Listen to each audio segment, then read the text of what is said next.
Before asking for her hand in marriage. Unbeknownst to him, the postcard never arrived and went missing for 3 decades.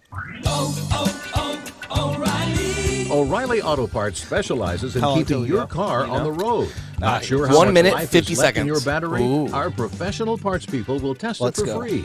If it does need to be replaced, we'll help you find just the right one to fit your car. Our Superstar batteries are built to handle even the toughest conditions. Visit O'Reilly Auto Parts today. O'Reilly Auto Parts. I need tech that can make me as productive in my home office as I am at my office. It's possible with Staples Connect. How about a PC that'll help me get the most out of my day and my budget? Staples Connect makes it possible with the tools you need to work from anywhere. And now get up to $200 off select PCs, like the Lenovo IdeaPad 5i with Intel i5 processor. Explore what's new at your local Staples or staplesconnect.com. Staples Connect, the working and learning store. Ends 10/17. In-store only, limit 2. Joe Biden wants one of the biggest tax increases ever. Now, experts warn these massive tax increases will wreck the economy. This week, Sean Spicer and Lindsay Keith warn of Biden's tax madness. Each week, Spicer & Company talks to the experts so you can protect your money. Watch Sean Spicer every evening on Newsmax. Find it on every major cable system, most streaming services, or download the smartphone app now. Watch Spicer & Company and Newsmax for the news you need to know. At Boot Barn, we have over 500 styles of Carhartt workwear with utility and function in mind. Outerwear built with Cordura technology that holds up against abrasions, scuffs, and tearing. Jackets built with Rain Defender technology that keeps you dry through rain and moisture. Work pants built with Rugged Flex, Carhartt's durable stretch technology built for maximum movement. It's utility for the toughest of workers. Carhartt, at Boot Barn Work. With grain carts getting bigger and better every year, don't you think it's time to outfit them accordingly? Sherco's 4500 Series HD electric tarp works seamlessly with existing Sherlock tarps. The heavy-duty extruded arms are the strongest on the market and come with a lifetime warranty. Operating is easy and convenient with one of our smart remote options that let you open and close your tarp with the push of a button. Call to order yours today at 1-800-474-8756. Make it Sherco. Manufacturing employs around 32% of our community's workforce. I'm Becky Wiswell from Yankton Thrive. This week is Manufacturers Week. It's the time where we reflect on the major impact this industry has on our economy. Thrive will spend the week visiting Yankton High School and the University of South Dakota. Students will be able to get valuable information on careers with Yankton manufacturers. Let's recognize our great local manufacturers here in Yankton and join Yankton Thrive in celebrating Manufacturing Week.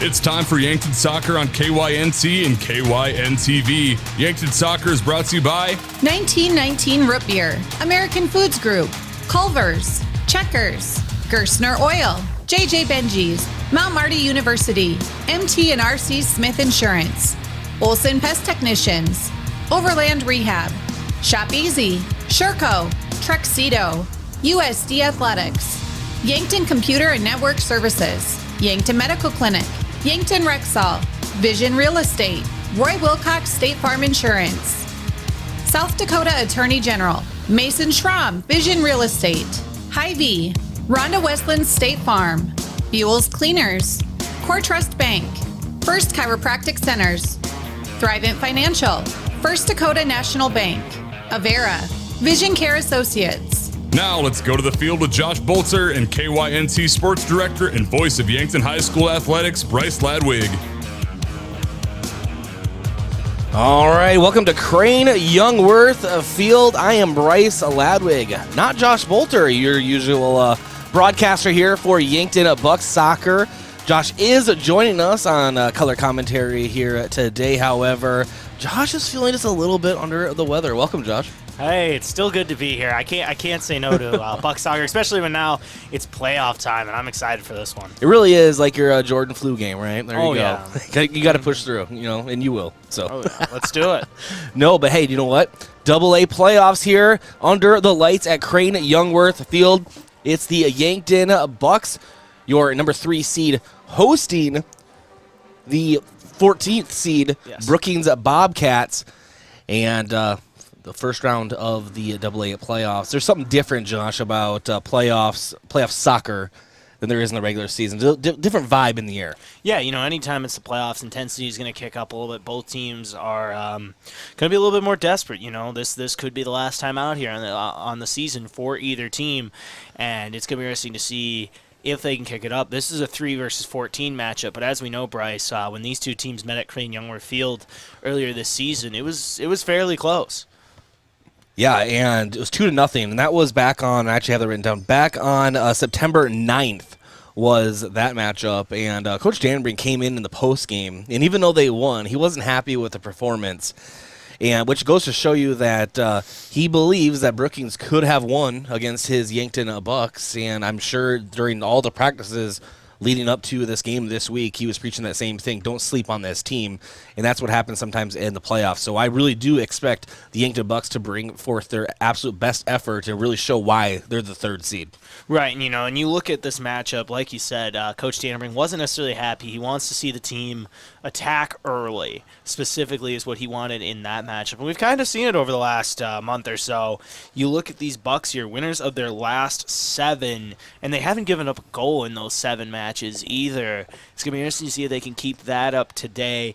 On the offensive end, you're gonna need guys like Ethan Yassett and Zach Hebda to step up, especially with Will Pavlish being out today. It's going to be interesting to see how those guys step up and try to lead this team to victory.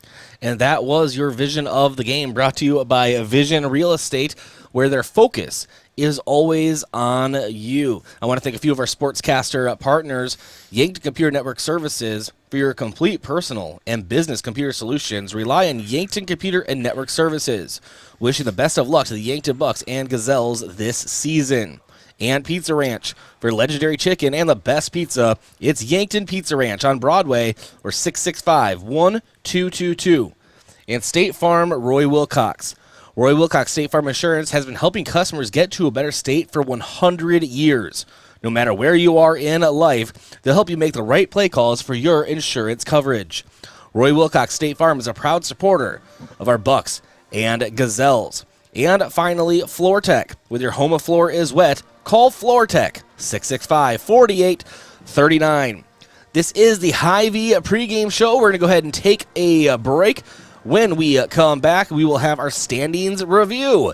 This is Yankton Bucks Playoff Soccer here on KYNT, KYNTV. Your family is a part of the Hy-Vee family. That's why they're here in Yankton for anything you need. Looking for steakhouse quality beef, fresh produce, and organic options, or the best options for anything else that's on your list? Hy-Vee has the products you're looking for. Convenient aisles online shopping for pickup and delivery, and Hy-Vee deals with coupons and sales to make your shopping budget go further. Hy-Vee, where there's a helpful smile in every eye. You've received a call or text message indicating there's a problem with your cell phone, your taxes, your Medicare benefits, or your utilities, and the only way to get it cleared up is to either put funds on a gift card or send cash. All of these are scams designed to obtain your hard-earned funds. Contact the Attorney General's Consumer Protection Division at 1-800-300-1986. Another red flag is the call or text comes in after work hours or on the weekend. Don't become a victim. Let Consumer Protection do some checking for you before you send any funds. When you're ready to root on the home team, make sure the celebration includes 1919 root beer. 1919 is brewed in small batches with only the finest ingredients, real sugar and real vanilla. The unique recipe and these choice ingredients make 1919 the creamiest, full-bodied draft root beer available. In addition, 1919 is alcohol-free and contains no corn syrup, gluten, or caffeine and should be served cold or over ice cream. Available in 12 packs and single-serve cans at grocery convenience stores and restaurants. Try it today. Locally owned businesses help build strong communities, and that's true with Triple Time Rudy's. You get a locally owned business that offers fuel discounts for Yankton's largest employers, supports local schools and events, and carries quality South Dakota products like Dimmock cheese and Kaler Locker meats that customers love. Triple Time Rudy's is conveniently located at 17th and Broadway for your daily fill-ups and convenience needs. So pull in to Triple Time Rudy's today. At Culver's, we cook our butter burgers pretty much the same as you would at home. Only our 3-cut blend of fresh beef will do.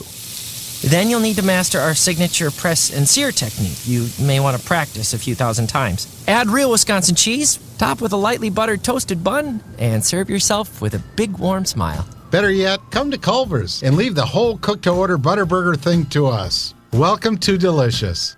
Culver's in Yankton, located at 3208 Broadway Avenue.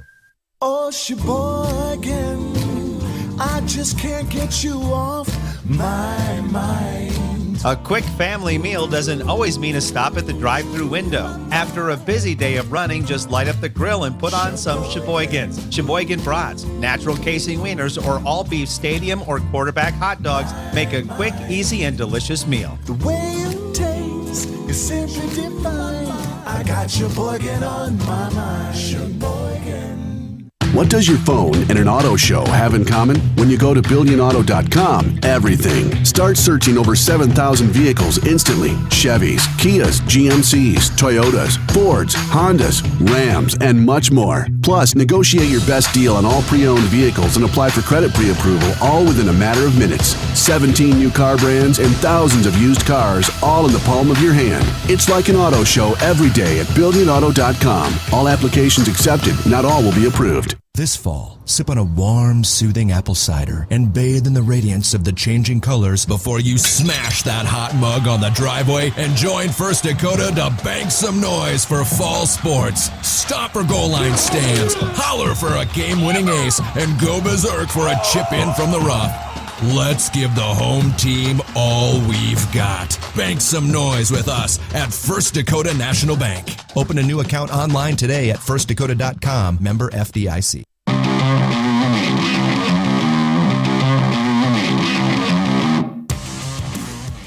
All right, welcome back to Crane Youngworth Field. This is Bryce Lodwick alongside Josh Bolter. Just about said Jacob Wirtz. A little used to that for football season. Yep. I don't think we've actually fully done this with me on color with you in a long time, since baseball at least. Yeah, and that was for an inning.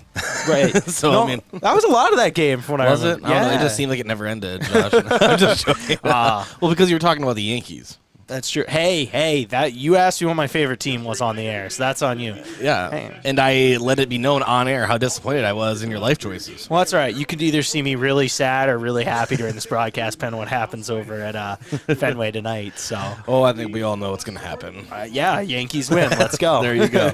All right, back to Yankee Bucks playoff soccer, though.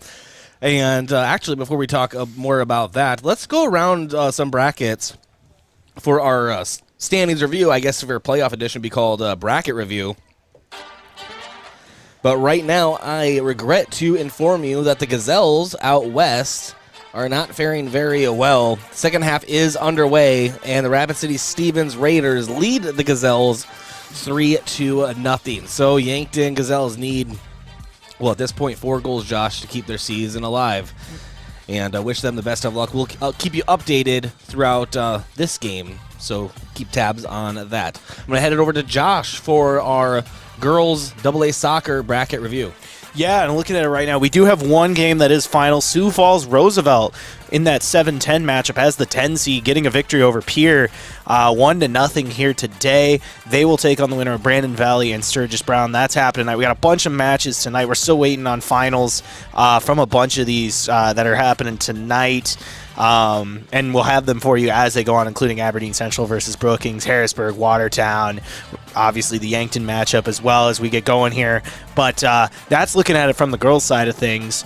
And then moving over to the boys' side, we do have 2 finals from this afternoon. Aberdeen Central over Sioux Falls Roosevelt 8-0. That was a 4 versus 13 matchup. And then over in the 2 versus 15 matchup, Rapid City Stevens takes care of business and wins 10-0 over Watertown. They will play the winner of Sioux Falls Lincoln and Pierre, which happens today starting at 5. I don't know if we have a score update on that yet, but we will keep you updated on all those matchups as we go on. Obviously, Yankton has some interest there in that Spearfish Rapid City Central matchup that's going on tonight, starting at 7 as well. So we'll kind of keep you updated on those as the night go on. All right, thank you for the girls bracket as review well as boys and there, the boys bracket review. And we will, as Josh said, keep you updated throughout the rest of the broadcast. We're going to go ahead and step aside for a quick break. When we come back, I had a sit-down with Coach Dave Dannenbring on Saturday's Coaches Show on KYNT. Cheap plug, Saturday mornings at 9 a.m. Make sure you're tuning in. I sit down with all the Yankton High School athletic coaches. But I did cut part of that interview out. He talks about this Brookings matchup, so we'll get to it. The pregame interview around the corner here on KYNT, KYN-TV. Checkers Sports Bar and Grill is everyone's favorite place to eat and catch the game. Whether it's dine in or carry out, Checkers menu has mouth-watering burgers, satisfying sandwiches and wraps, and of course, wings. With 17 specialty wing flavors, there's a sauce for everyone, like buffalo, spicy garlic, and honey chipotle. And don't forget to try their sauce of the month. You can get all these hot and ready to eat daily from 11 to 11. Checkers Sports Bar and Grill, 689-2244. Looking for a new look for your business? JJ Benji's is a great source for new company clothing for you and your employees. Now, if you don't know what to get or what's new, JJ Benji's can help. JJ Benji's has lots of ideas on what the hottest apparel items are, the most popular styles or material. There's always something new to get, and JJ Benji's is on top of it. For screen printing, embroidery, and promotional products for your business, JJ Benji's, 201 Pine Street, downtown Yankton. Look up. See that steeple on the hill? That's Mount Marty University, the region's premier Catholic university focused on academic excellence and student success. While you're exploring Yankton, stop by our campus, take a tour, meet our faculty, experience all of our changes and growth, and start imagining yourself as a Lancer. Now is the time to begin exploring your next big move. Visit mountmarty.edu and see yourself here. Getting the kids to practice on time. Remembering if it's your day to bring snacks. Making it to the game with a clean jersey. Why are simple things sometimes so complicated? Thankfully, with auto owners, insurance doesn't have to be one of them. Auto Owners works with independent agents who answer when you call, so you can worry about more important things, like whether your kid is going to run toward first or third base. That's simple human sense. Don't gamble. Insure with MT&RC Smith Insurance in Yankton, your independent agent for home, business, auto, life, and bonds. MTRCSmithInsurance.com.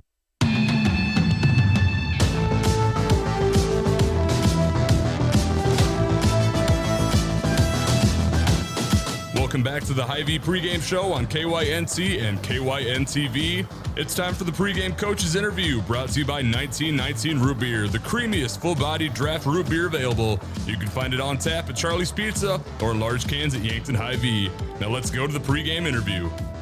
Coach Dannenbring, now let's talk Yankton Bucks soccer. Took a share of ESD title, first time since 2014, 2-0 victory over Aberdeen. So first, congratulations. Well, thank you very much. And let's just talk really quick about the senior leadership on this team. We talked about it at the beginning of the year, middle and all the way to now. Just really shines the leaders that you have on this team. We're to the point that they are seniors and they should be leaders. And we should be sitting at this point. You know, you've got all those years of mini kickers all the way up through U12 and U13 and all the clubs and JV, and you work to this level and they've achieved their goals. At the beginning of the season, they said, we've got 3 goals. We want to be ESD champions. We want to be ranked in the top 3 going into the playoffs. And then we're going to take that ranking and become state champions. And so now they've achieved 2 of them.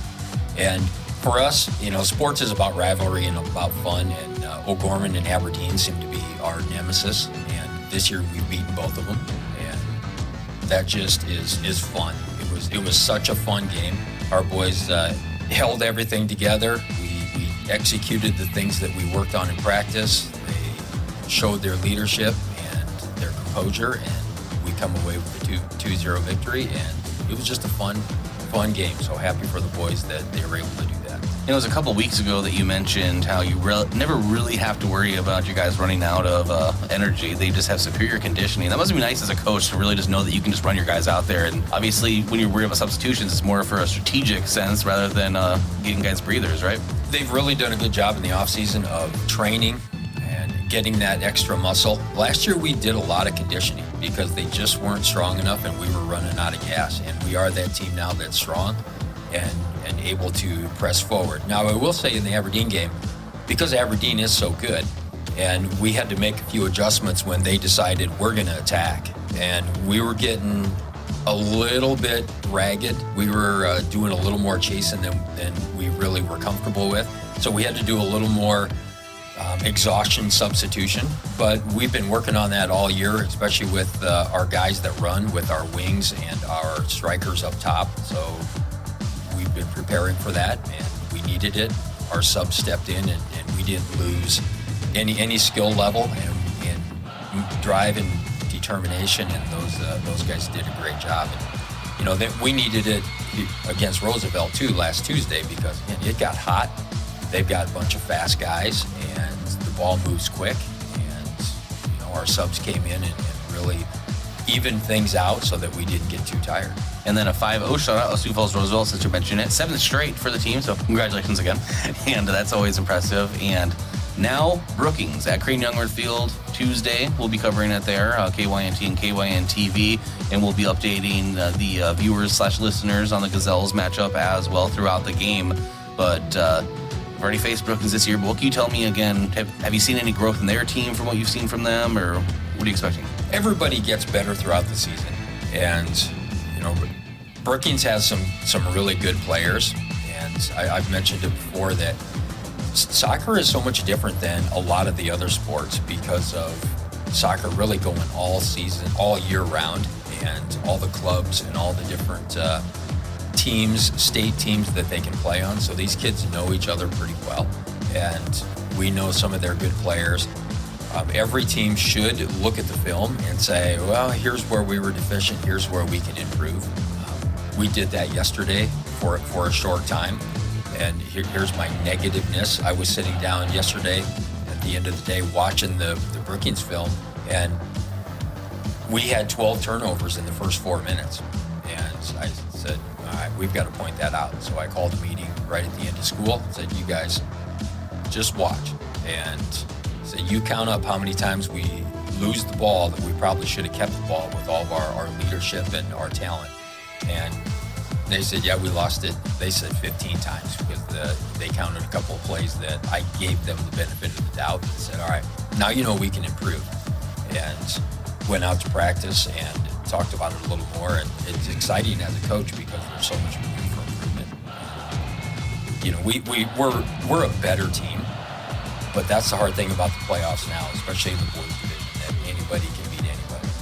In my bracket that I filled out, I've got Harrisburg, number 16, upsetting Jefferson.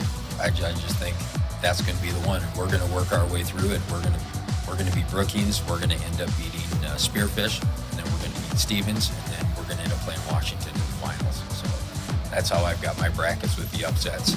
I like how you fill out a bracket just like March Madness. It is. Yeah. That's what we do. And we've got some players. Tyler does that too. Okay. Oh yeah. We've got some players that they're just such bright kids, and they had all the seeding points figured out before everything came out, officially. And, it's fun, but I think you need to prepare for that so that we can mentally focus on, hey, if the chips get down, if we end up playing this team, that's what we're going to do. If it falls into my bracket, we're going to have to make that trip West River and play Stevens because they're ranked number 3. No, they're ranked number 2. But that's how the bracket's going. So it'll be fun. It's scary. Last thing I'll say before I turn it back over to Tyler, that sometimes you got to be careful what you wish for.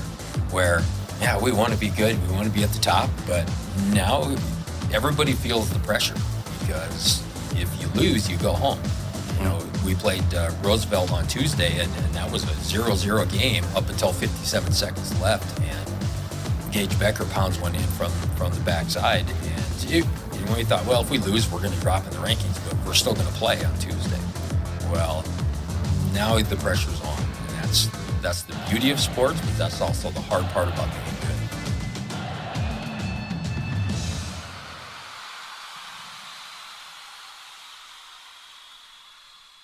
Fall sports are in full swing. Unfortunately, with them may come injury. The Yankton Medical Clinic provides patients with the latest technologies and procedures in orthopedic care. Orthopedic surgeons Dr. Brent Adams and Dr. Jeremy Kudera specialize in athletic injuries, including fractures and sprains, shoulder, ankle, and knee injuries, and more. They'll have your favorite athlete back in the game in no time, offering the highest level of care right here at home. Call the Yankton Medical Clinic today. So much care, so close to home. Olson Pest Technicians is a family-owned business since 1966. And with over 50 years of pest management, they understand your issues, and their well-trained team will help you solve your pest problems. Issues with cockroaches, ants, bedbugs, bats, termites, spiders, rats, mice, or other creepy crawling pests? Give your home a fresh start and use the proven method of fumigation to take care of your pest problem. Olson's Pest Technicians will thoroughly get rid of pests so you can rest easy again. Call Olson Pest today, 800-KILL-BUG. That's 1-800-KILBUGS. A physical therapy plan of care is completely individualized to you, the patient. I'm Dave Holland, physical therapist at Overland Rehab.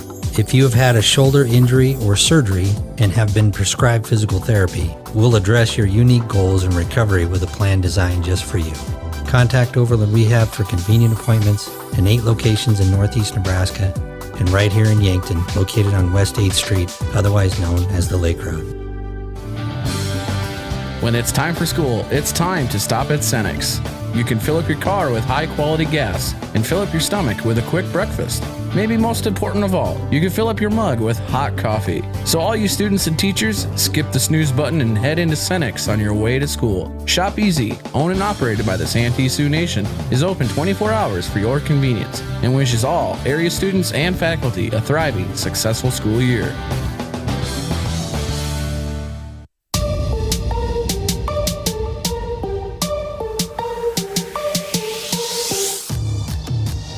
Welcome back to Crane Youngworth Field. This is Yankton Bucks playoff soccer here on KYNT, KYNT-TV. Speaking of KYNT-TV, I want to welcome those watching at Bro Burger Bar. Say goodbye to boring burgers and hello to Bro Burgers. Bro Burger Bar offers over 15 unique burgers for every taste bud and is KYNT's official Yankton High School Athletics watch party. Catch all the KYN-TV broadcasts on the big screens at Bro Burger Bar, open daily at 11 in the Meridian District. And our colors of the game today brought to you by Buell's Cleaners. Buell's offers dry cleaning, laundry, and business services like linens, rags, rugs, and uniforms. Buell's Cleaners, 444 3rd Street in Yankton. The Yankton Bucks in their home reds, Brookings Bobcats in their road whites. And then our officials of the game are brought to you by the South Dakota Office of the Attorney General, and they are the law on the field. Dan Thielsen, Tim Goldhammer, Tim Boutzer, and Savannah Williams. And the opening whistle, when we get to it, is brought to you by American Foods Group and Sheboygan. It's time for our starting lineups. Brought to you by First Chiropractic Center, Whole Health with Hands-On Healing. And Josh, what did I do with my starting lineups? Oh, got him. Yeah, right there. There you go. There you go. On-air production meeting. What did I do with my starting lineups? Alexander Knuckles, midfielder, junior. Sam Herbert, forward, senior. Trace Jensen, defenseman, senior. Ty Bindi, defenseman, sophomore. Gavin Fortner, forward, senior. Ethan Yassett is a midfielder. He is a senior. Braylon Beats is a forward and a junior. Zach Hebda, forward and a senior. Jacob Kirschner is a defenseman and a senior. Gage Becker, forward and a senior. And Zachary Los, one of the best goalkeepers in the state. Get this, 7 straight matches, hasn't given up a goal. He hasn't given a goal in 9 different matches this season, really stepping up his game. Last goal he gave up was a loss 1-0 against Brandon Valley earlier this season. 8 games or it doesn't count. I'm just joking. Some tells me Coach Dannenberg in this Buck squad would take a few more than that. And we do have one quick update for you. It looks like instead of Sam Herbert, it's actually going to be Milo Johnson starting instead. Other than that, though, that is with Will Pavlish out today, so it'll be Milo Johnson getting the start in his place. And head coach for the Brookings Bobcats is Steve Binkley. Then, of course, our very own Coach Dave Danningbring, the coach of the Yankton Bucks. I do have a final score out west for you. The Gazelles fall to Rapid City Stevens 3-0. And that does it for the Gazelles on the season. And they had some struggles in the year, Josh, but they also had stretches where they're playing some really good soccer. Right, and I felt like they got better, especially on the defensive end towards the second half of the season. You really look at last time we saw them here at Crane Youngworth Field against Aberdeen Central, only giving up 1 goal, really improving. But, a rough end of the season there, falling 3-0. You can imagine that's disappointing for that squad. And if you get cut off, then so be it. We'll keep updating throughout the game, but why don't you go ahead and update us on some other scores from around the state? Yeah, for sure. We do got one more girls' score here as Pierre took down, Sioux Falls Roosevelt took down Pierre 1-0. That's the only score we have at final for the girls.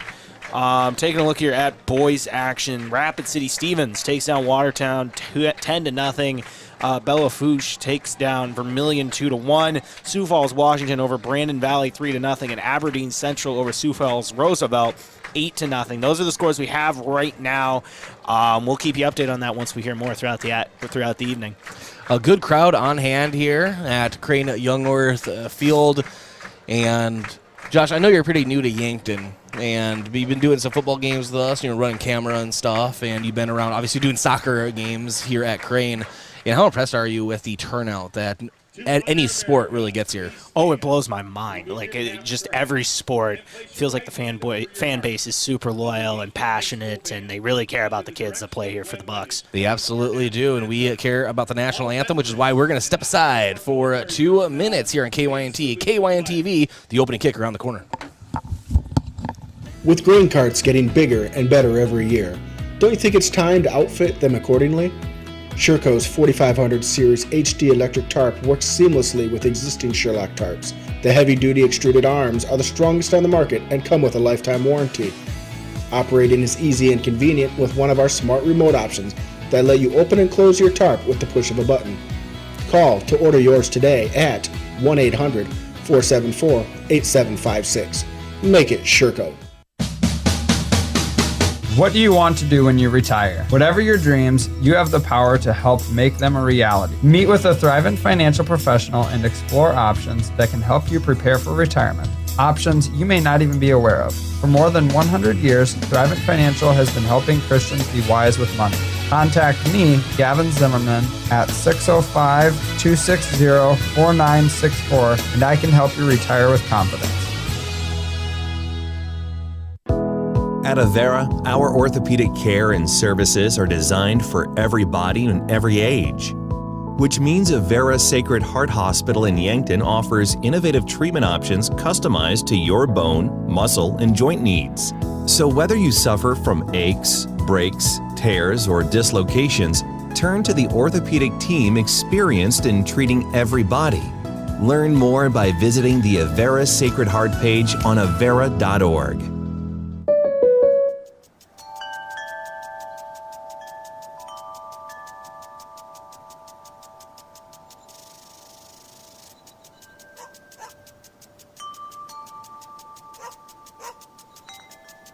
This moment of relief brought to you by your local State Farm agent, Rhonda Westland, who also brings relief with all your home and auto insurance needs. All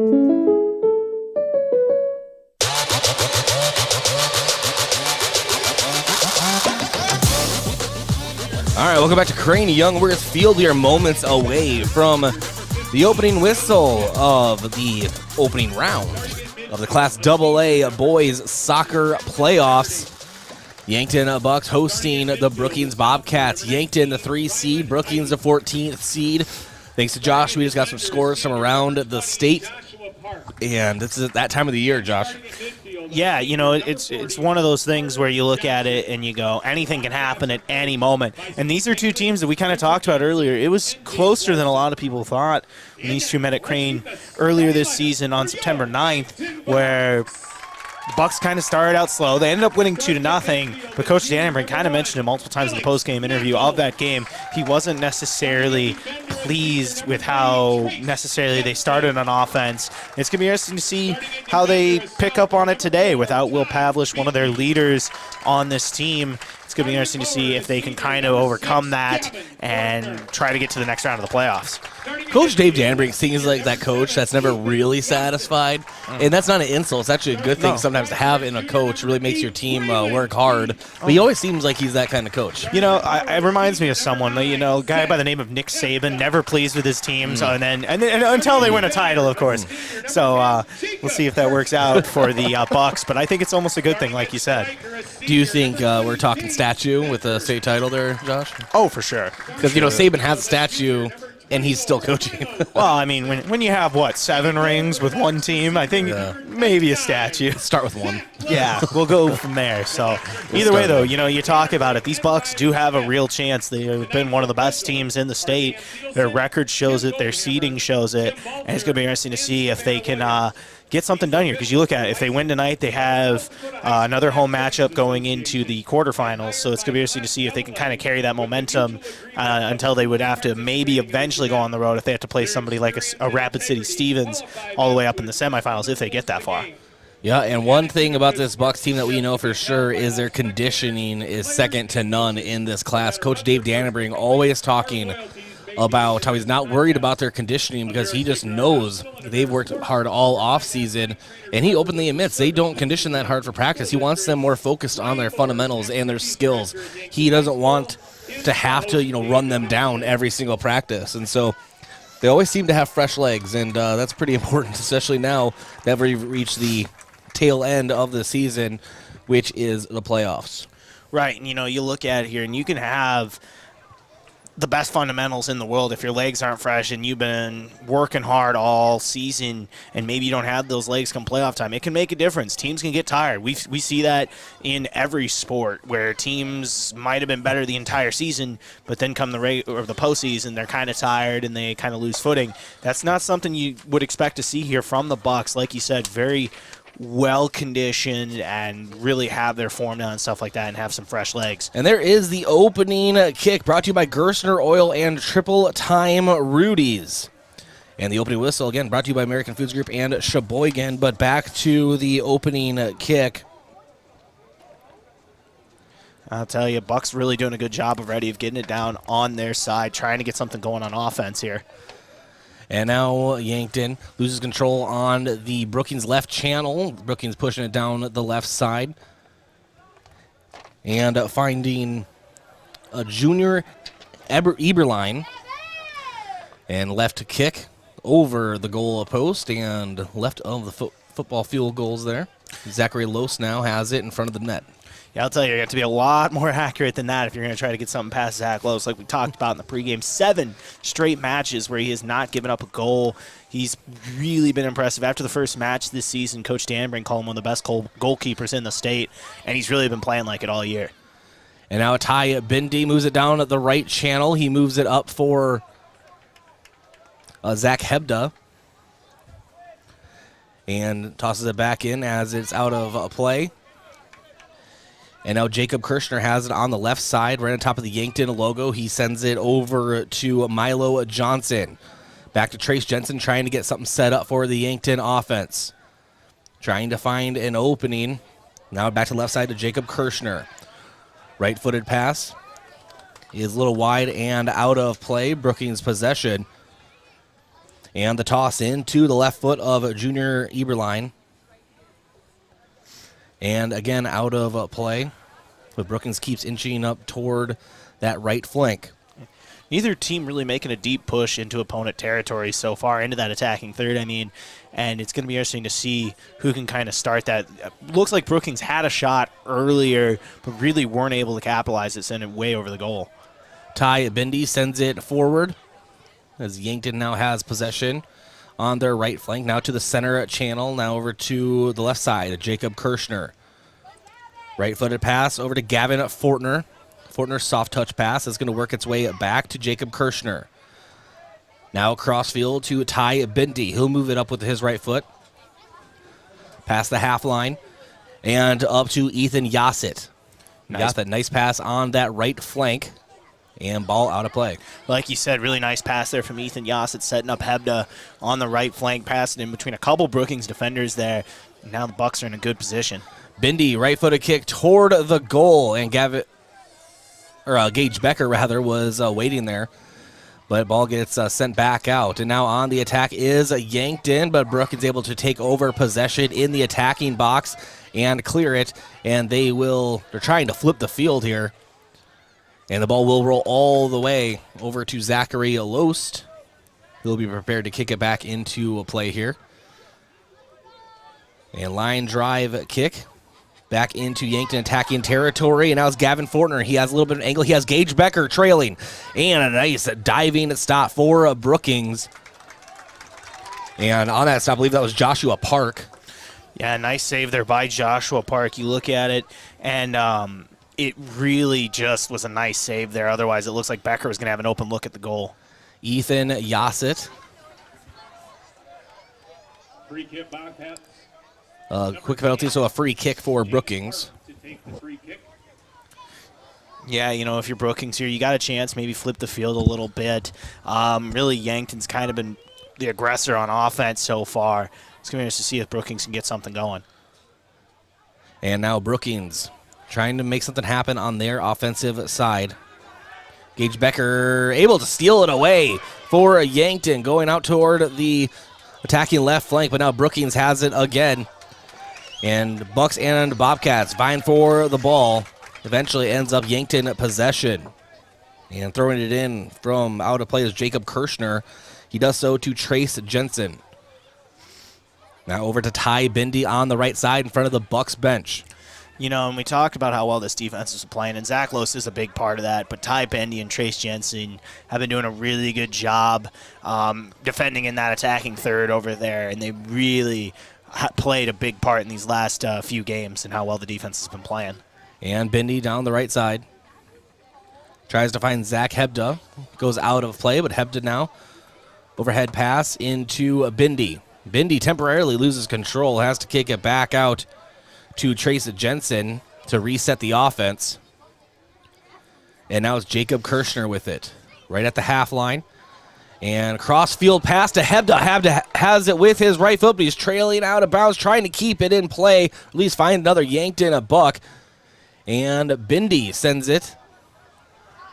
Rather, that was a kick that went through the uprights, I believe, Josh. Yeah, straight through. I was going to say, this is Friday night. So put 3 on the board. Yeah, exactly. Unfortunately for the Bucks, though, that's just not how it's going to work tonight, though. Either way, though, really doing a good job being aggressive on offense early on. They're not necessarily getting the goals that you want to see, but they are pushing it and keeping it down on their end and trying to keep it away. So Zach Loest has an easy night. And Yankton now has possession again. It's Alexander Knuckles sending it to the middle of the field to Trace Jensen. Jensen does a good job, Josh, as a midfielder, really just kind of being that point guard, if you will, of this offense. Right, does a really good job getting it down into that attacking third there and forcing things. Does a lot of good stuff really for this team on both sides. Pass down to the right, and a header off of Hebda goes out of play. It is a Brookings possession. 33-45 remaining here in the first half. This is the Class AA opening round playoff game. Yankton Bucks hosting the Brookings Bobcats. Right, and we will keep an eye on the scores here tonight as this goes on here. They'll be playing the winner of Spearfish and Rapid City Central. That match actually started at the same time as this one, so as soon as we know, you'll know. And now it is Knuckles. Knuckles sending it to the left to Gavin Fortner. Fortner to Kirschner. Kirschner across field pass over to Bindi. Bindi with his left foot sends it back up the middle, and it's Trace Jensen trying to work it into the attacking third. He's past the half line. And a soft pass right into the Brookings Bobcats, but Yankton able to get a foot on it, and Jacob Kirschner keeps it in play, and he does so for Ethan Yassett, but Yassett has it taken away. And now Brookings with possession, trying to pass it up to Junior Eberline. And now we have Bucks and Bobcats vying for the ball on the left channel, but a nice breakaway for Brookings. And I couldn't see who that was, Josh. I believe actually that was James Park, but the ball is kicked out of bounds by Yankton. So Brookings maintains possession, and they will have a corner kick. Yeah, it's kind of hard to see down here. I had to zoom in on the camera. That's Taylor Everding, actually, and on that one, getting it down. That's the one advantage, I think, of running camera for me tonight is I can kind of zoom in and see who's who. But I could tell you, usually doing play-by-play, it's kind of tough to see down on that opposite flank away from our box. Corner kick hits some Brookings Bobcats back out to the attacking box, and attack goal attempt is wide right of the net. So Zachary Los now gives it up to Kirschner. Kirschner moves it up to Gavin Fortner. And Fortner showing that field goal ability there. He's really able to get some elevation on the ball. That's why he is one of the Yankton Bucks kickers on the football team. Yeah, and I think if I were Fortner on that one, maybe take your time, let this offense set up. There really wasn't a lot there on that one. Maybe trying to be a little too aggressive. And now Trace Jensen. Jensen moving it up to Milo Johnson. And now it's Yassett. Yassett has it taken away by Eberline. And then Yassett gets it right back. A lot of aggressive play right there in front of the Yankton bench. Sends it up to Hebda. Hebda up to Gage Becker in the attacking third. And the ball is sent back out toward the half line, but a header from Knuckles sends it right to Brookings.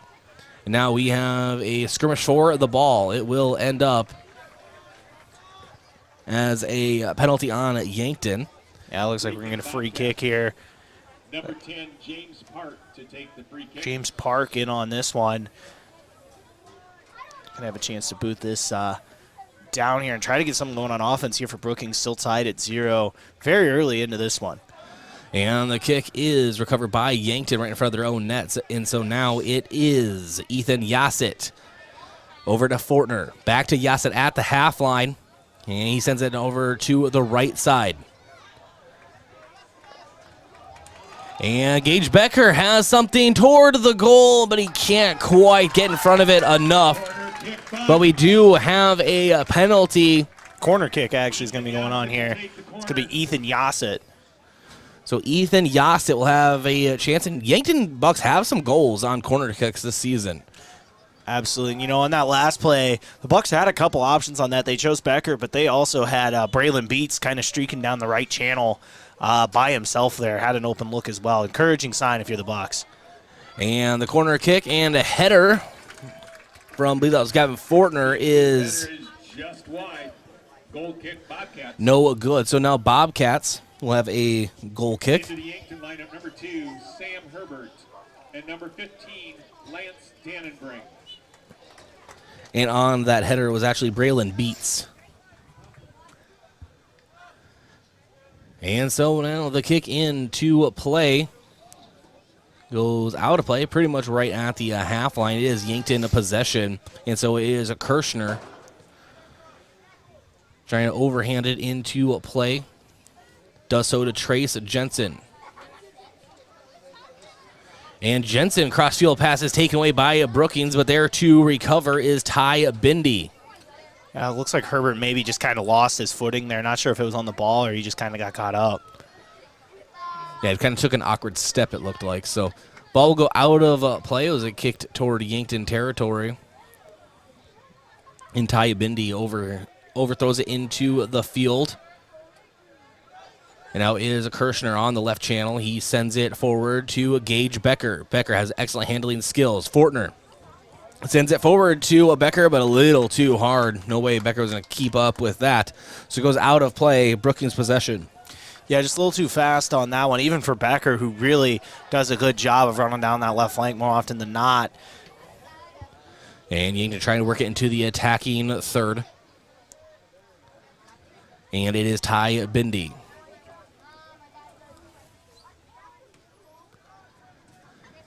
And Brookings able to clear the attacking box, but Yankton will keep trying here. Gavin Fortner up top to Kirshner, right at the half line.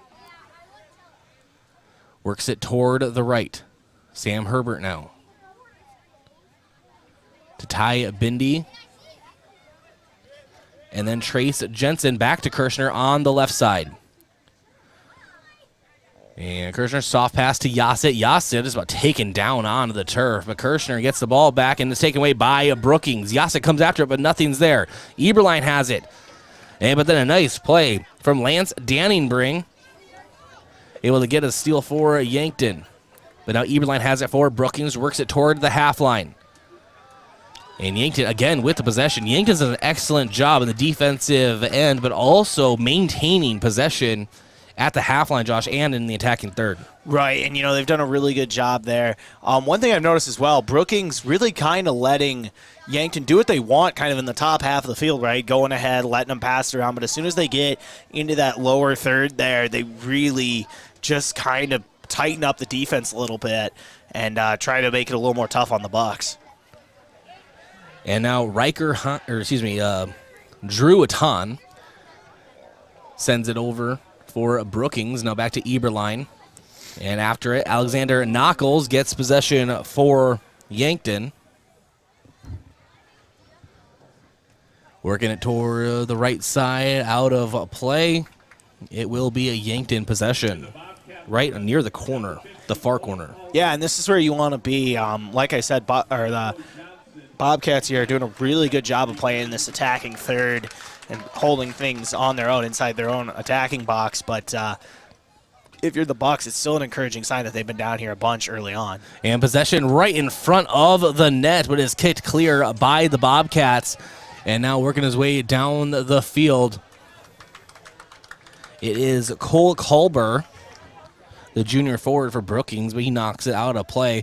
And now it'll be Kirshner throwing it into Trace Jensen. Temporarily loses control, but he's able to find Ty Bindi on the far side. Right, and this matchup so far has reminded me a lot of their matchup early on this season where both teams kind of just feeling each other out on the offensive end early on. And now Brookings' possession as it went out of play.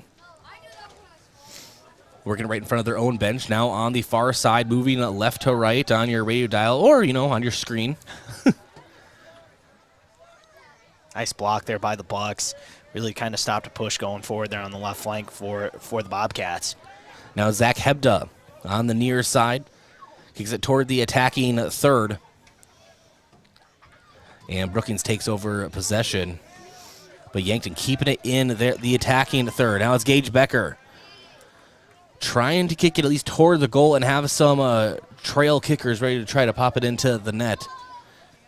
And deep pass, it is toward Ethan Yassett, but it goes out of play near the far corner. So Brookings possession, and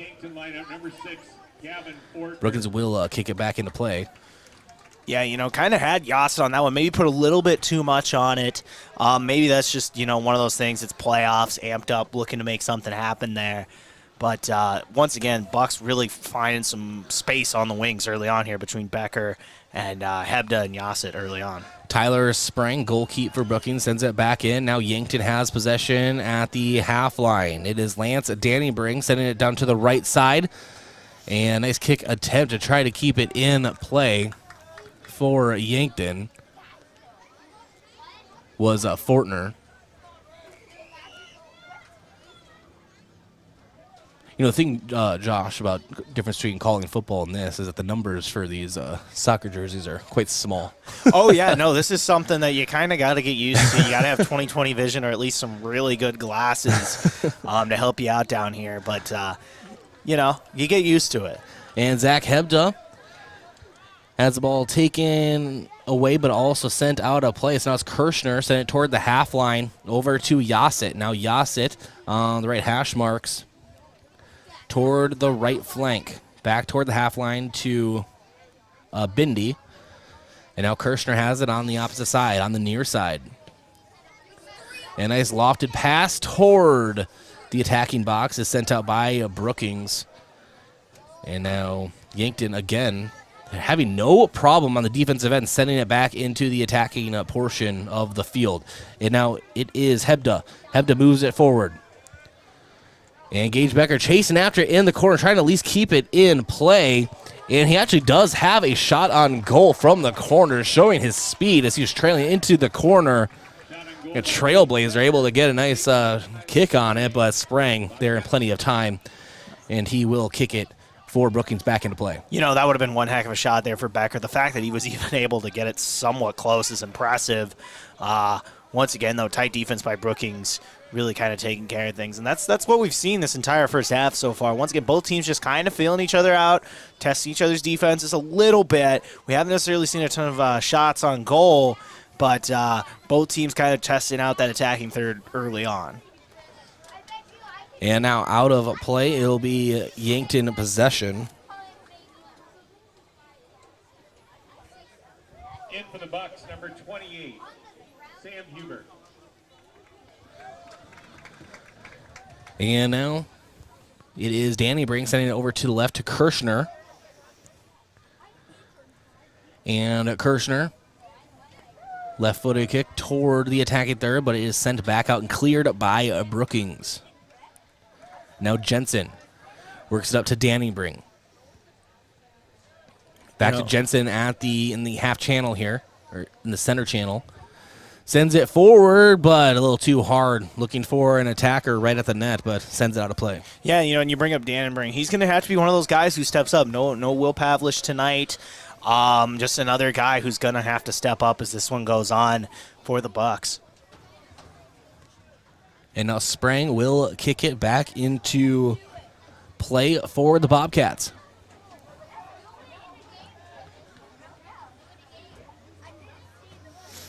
And Brookings with possession, but Danbury trying to fight the ball away for Yankton. Ball gets moved forward right to the right foot of Ty Bindi. And he just kicks it back to his goal, keeps Zachary Loest. And Loest can get some air on the ball, as we just saw that all the way to the Brookings side of the field. Yeah, and, you know, and he really can be a weapon, really can flip the field at a moment's notice. For the Bucks, as well as obviously with his goalkeeping, does a great job as well. And now Yasit trying to work it toward the goal, and ball temporarily kicked away by Brookings.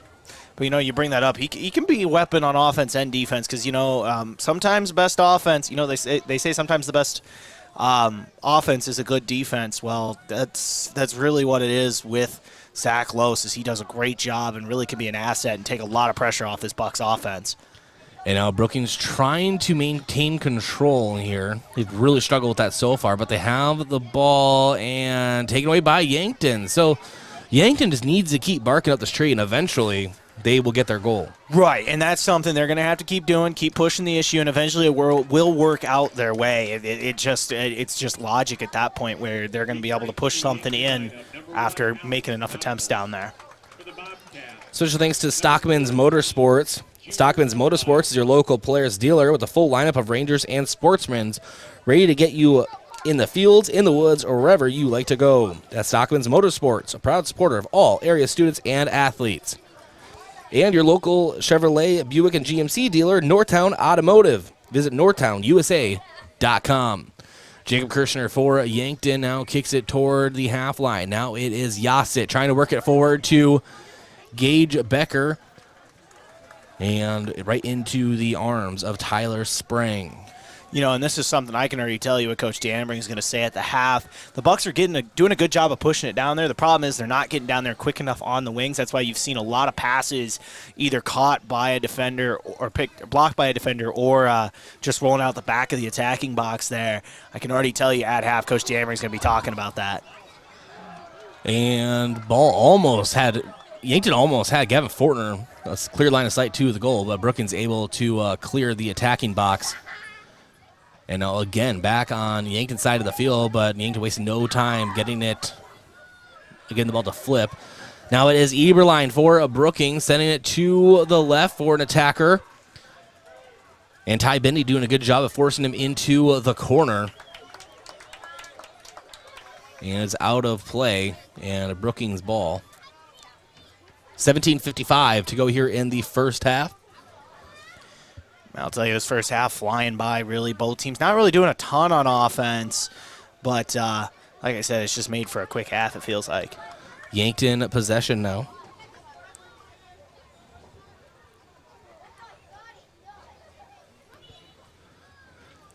And we had a quick whistle. I know it's going to be Yankton possession. Looks like this one to go to Brookings. Looks like we got a free kick here over on the left flank. There's a lot of arms by officials in the air just now. Oh, yeah, there's a lot of pointing and whistles and all that good stuff. They're trying to signal us. And free kick for Brookings goes all the way toward the net. Zachary Lose able to reach for the sky and tip it above the crossbar. And Josh, that shot was actually very close to being a Brookings Bobcats goal. If it wasn't for Zachary Lewis, almost any other goalkeeper would have trouble getting that high up and getting solid contact with that ball. You know, and I think that's almost the key against Zach Lewis. You almost have to catch him off guard because regular stuff, he'll see it coming and be able to anticipate it. And there he was just able to get his hand up and knock it out of bounds. Good job there by Loest. And now Yankton trying to clear the attacking box with another hard kick, this time from... Looks like it was James Parkin on that one, being able to get it done and just missed over the top of the goal there. And now Hebda. Turnover right to Cole Culber, but Yankton gets it right back. And now it is Ethan Yassett sending it up to Hebda. Hebda, right foot. And misses his target on the right side.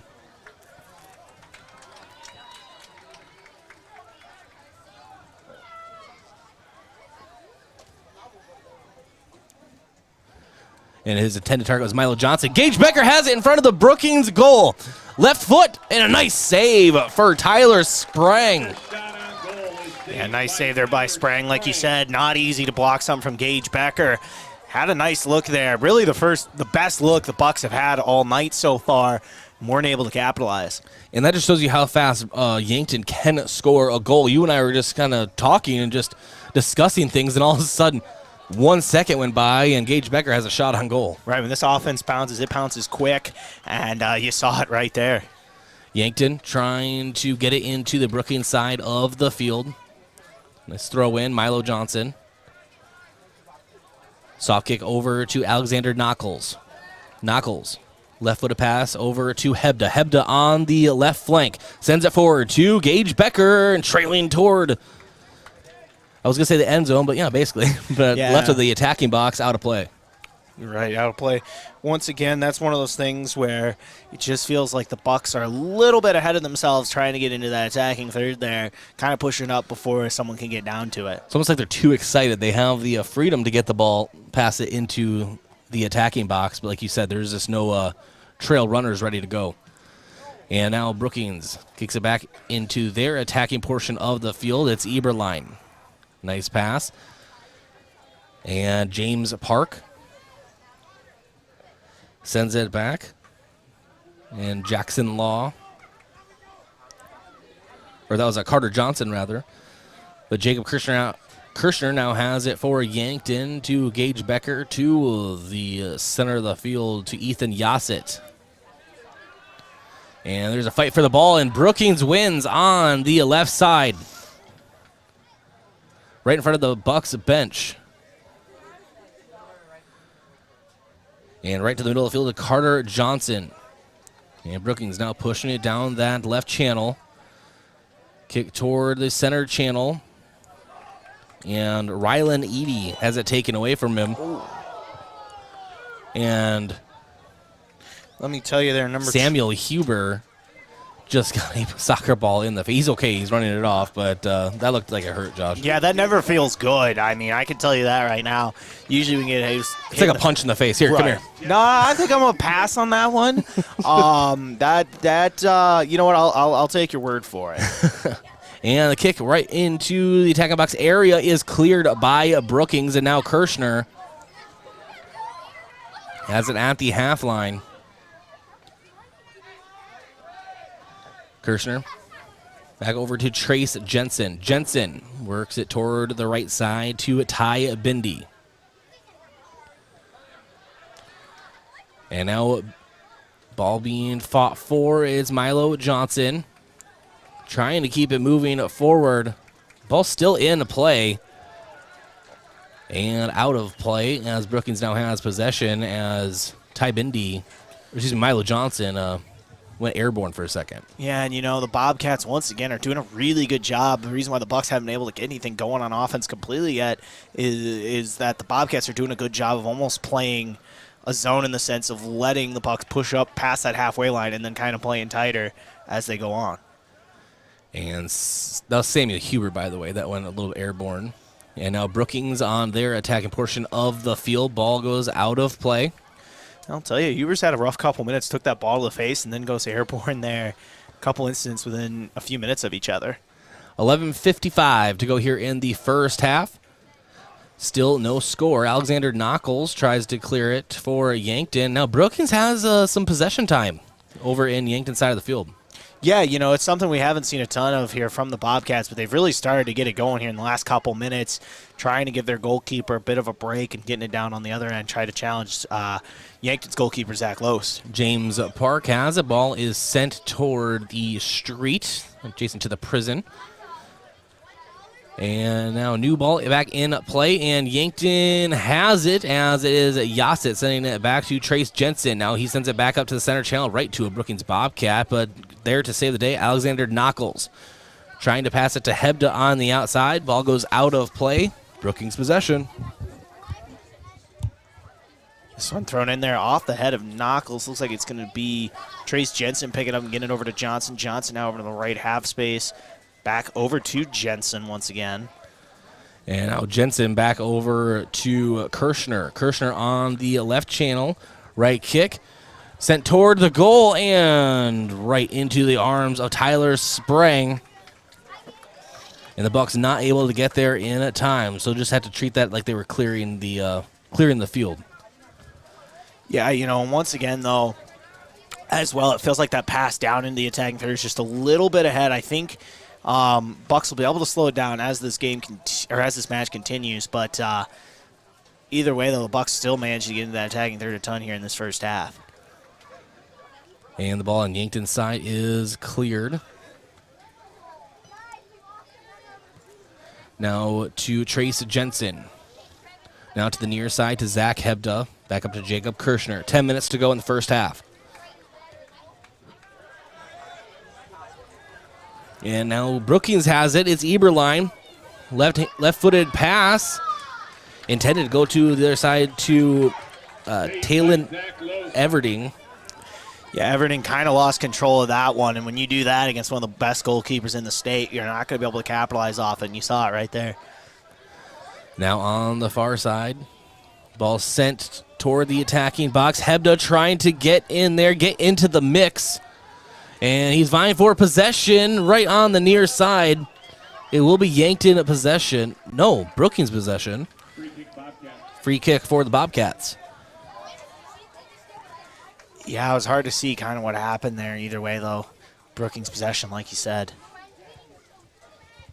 And ball sent back in. Carter Johnson has it for Brookings. Cuts through a couple of Bucks defenders. And it sends it to Rylan Eady. And now Bucks have it on the far side, and soft kick right into Tyler Sprang, who just falls on top of it. They'll be able to kick and clear. 8:45 to go in the first half. Still no score. This is the opening game of the Class AA playoffs for your Yankton Bucks. I just want to say a nice steal there by Braylon Beats on the previous possession, and then able to flip the field, doing a really good job there on the defense for the Bucks. And now Brookings. Carter Johnson sends it toward the left to his forward on the far side. And nice defense from Ty Bindi, able to kick it out of bounds, even if temporarily. Into the Yankton lineup, number 2, Sam Herbert. So Sam Herbert, Braylon Beats, and number 15, Lance Braylon Beats and Lance Dannenbring come into the game for the Bucks. Under 8 to play here in the first half. We remember talking to Coach Danbring after the last match against Brookings. He wanted to see maybe a faster start on offense, very similar to the last match when these two teams played at Crane early in September. Yeah, if I remember correctly, it wasn't until the second half that they had goals. Right. Bucks really kind of got it going there in the second half, like you said. Just a few minutes left and down on the other end of the field. It's going to be interesting to see if you get a similar story as to the first match that these two teams played. And now there will be basically what amounts to a corner toss-in for Brookings on the far side.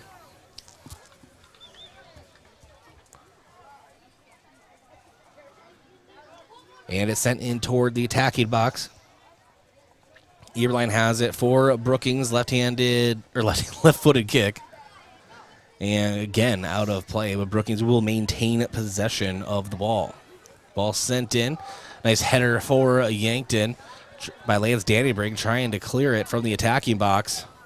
Trace Jensen kind of skies one straight up into the air and out of play. So Brookings right back to where they had the ball before, except on the near side in front of the home fans. Spent a lot of time down this attacking third here for Brookings over the last couple minutes. Kind of what you want to see if you're a Brookings fan here. And now Herbert sends it forward. It's to Alexander Knuckles. Knuckles almost has it taken away, but he's able to slide and regain possession. Nice handling from Knuckles. Ball moved forward, and Tyler Sprang able to charge at it, kick it with his left foot, and send it back into Brookings' possession. They're on the Yankton side of the half line. Looks like Hebda might have had a look there, but wasn't able to catch up to the ball. Either way, how about Alexander Knuckles making a couple nice defensive plays on that last possession? Yeah, I couldn't have done it much better myself. 6:05 to go here in the first half. Still no score. Brookings and Yankton. It's exchanging possessions back and forth, but right now it is Sam Herbert on the near sideline area, sending it back up to Knuckles. Knuckles pass to midfield to Lance Dannybrink. Dannybrink able to maneuver it toward the net, and a soft pass is knocked out of play. Bucks will maintain possession. And now it's tossed into Dannybrink. Uses his chest to gain control.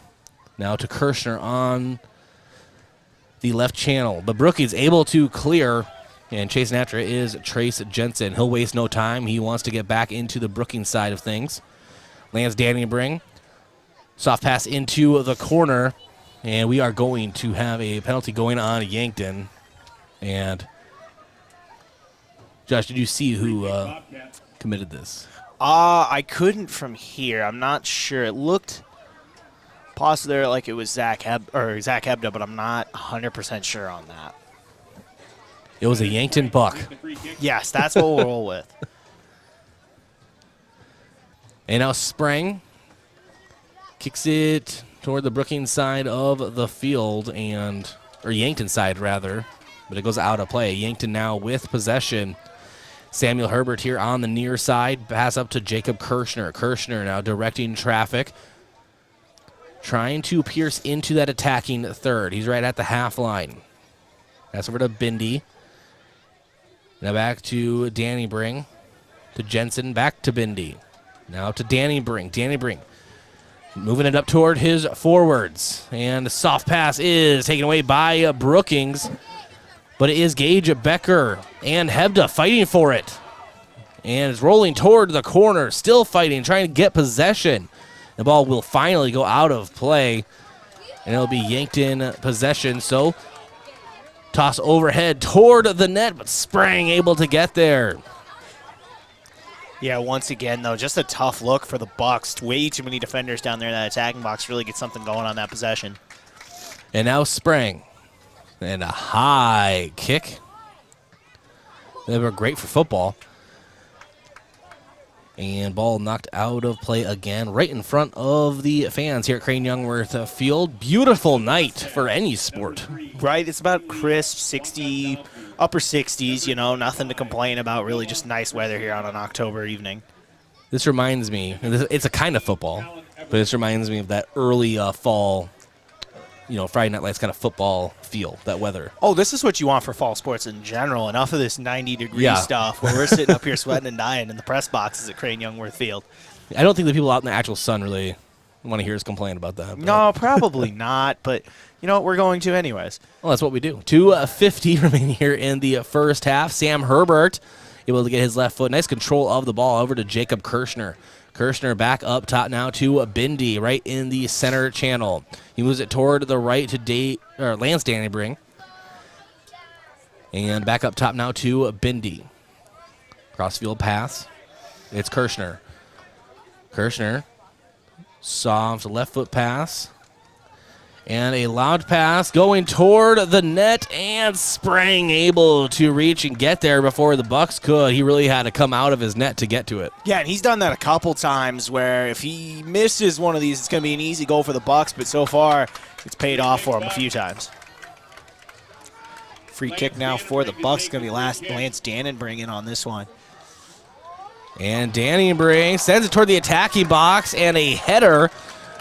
I believe that was Gavin Fortner, is to no avail. Saved by Tyler Sprang, so Brookings again will be able to clear the attacking box. 1:45 to go here in the first half. And now Sam Herbert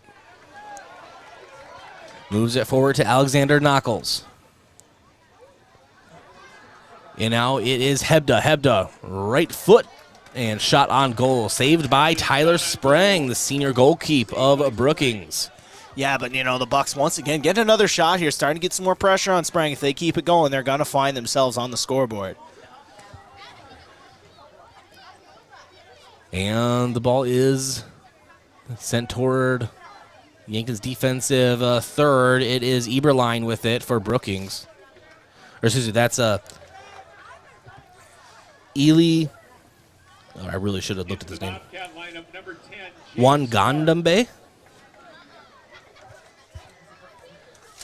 Well, helps if I have the right side of my roster here. I'm going to let you try that. Yeah, Wangandambe.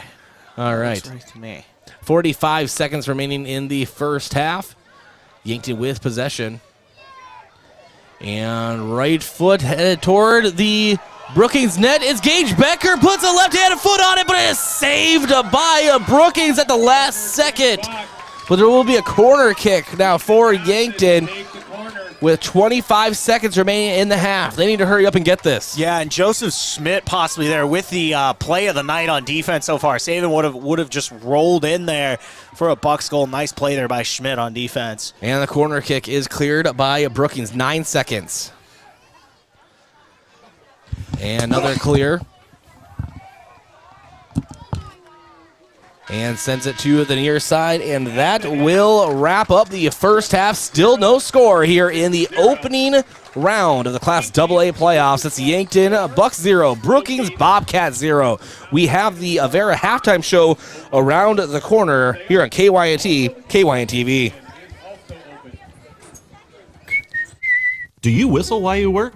You will at Truxedo. Truxedo is currently looking for team members, full-time and part-time. I loved Truxedo. I really enjoyed the people. I like all of my coworkers. I always end up laughing. I've never gone home upset. Paid job training and excellent benefits within 30 days of starting. If you're looking for a job that challenges you and a great starting wage, then join the Truxedo team. Apply online now at truxedo.com/careers. Cuts back, left side 50, 45, stiff arms a man, breaks free, 25, 20, 15, 10, 5, touchdown, South Dakota! It's a border battle in the Dakota Dome as the Coyotes continue their Missouri Valley Football Conference schedule. Brought to you by Midco and Midco Sports, the Coyotes host the Fighting Hawks of North Dakota, Saturday, October 9th. Kickoff is set for 2 o'clock. Tickets are available now. Visit goyotes.com/tickets for more information. We are South Dakota. Well, throw that in the trash. What happened? I was watching the game on KYN TV, and the TV went out. Don't trash it. Recycle it at Recycle IT. What's that? The electronics recycling company here in Yankton. They're open Monday, Tuesday, Wednesday from 9 to 6. Not in a landfill and not in a ditch. 605-653-9913. Recycle it, Yankton.com. If aches and pains taking you out of your game, who are you going to call? At First Chiropractic Centers, we have been helping people get back into their game for over 37 years. Whether your game is sports related, doing household chores, exercising, or just day-to-day activity, and your pain is preventing you from enjoying or participating in your chosen activity, we can help. Who are you going to call? First Chiropractic Centers in Yankton, Scotland, Bloomfield, Hartington, Wagner, and Tyndall. First Chiropractic Center, whole health with hands-on healing. This past year, we have all spent lots more time at home. This is Deb Speck from Vision Real Estate, and if you're ready for a change, give me a call. I'm here to make a move as easy as possible. We provide complimentary moving boxes as well as an enclosed trailer for our clients. Call me, Deb Speck, Vision Real Estate, 664-5555 to make a move. For your complete personal and business computer solutions, rely on Yankton Computer and Network Services. We provide Yankton and the surrounding communities with top-of-the-line computer equipment, repairs, and managed IT systems, along with whole home Wi-Fi, home security systems, and more. We stand behind our products and always strive to bring you the best in customer service. Give us a call today, 605-664-2222, or stop by our office located at 1901 Broadway. From all of us at Yankton Computer and Network Services, best of luck to our Yankton Bucks and Gazelles this season. Kids seem to always be misplacing things. Socks, shoes, backpacks, books, you name it. So when it comes to important things like EpiPens for serious allergies or inhalers for breathing problems, make sure there's always some on hand when those items go missing or run out. Hi, this is Michael from Yankton Rexall. We pride ourselves on providing accurate prescriptions and appropriate medical information for your child's health. Good health attributes to good students. Yankton Rexall, your hometown pharmacy since 1923, located in the Meridian District. Vision Care Associates provides excellent diagnostic care. Using the most advanced technology in the industry, the doctors offer their patients the highest standard of care, allowing them to diagnose and manage many eye diseases. Choose Dr. Anderson, Dr. Fieser, and Dr. Slowey for expert personalized eye care. You'll be glad you did. Vision Care Associates, where the health of your eyes comes first.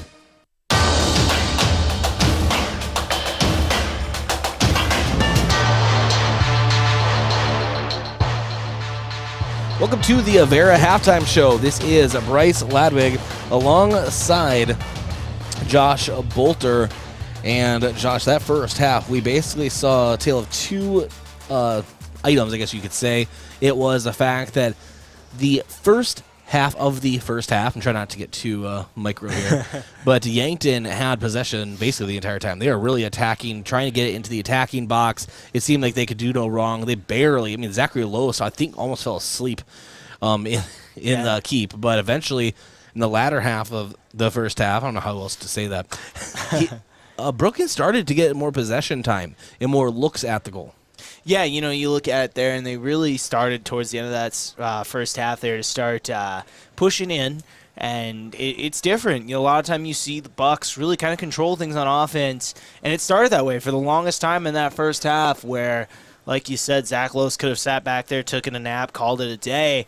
But that sounds good, actually. Yeah. Oh, trust me, it does, especially when you're going through flu game. Like I am, no, not really, but it's one of those things where they really started to push it in the beginning of the second half, or towards the end of the first half there.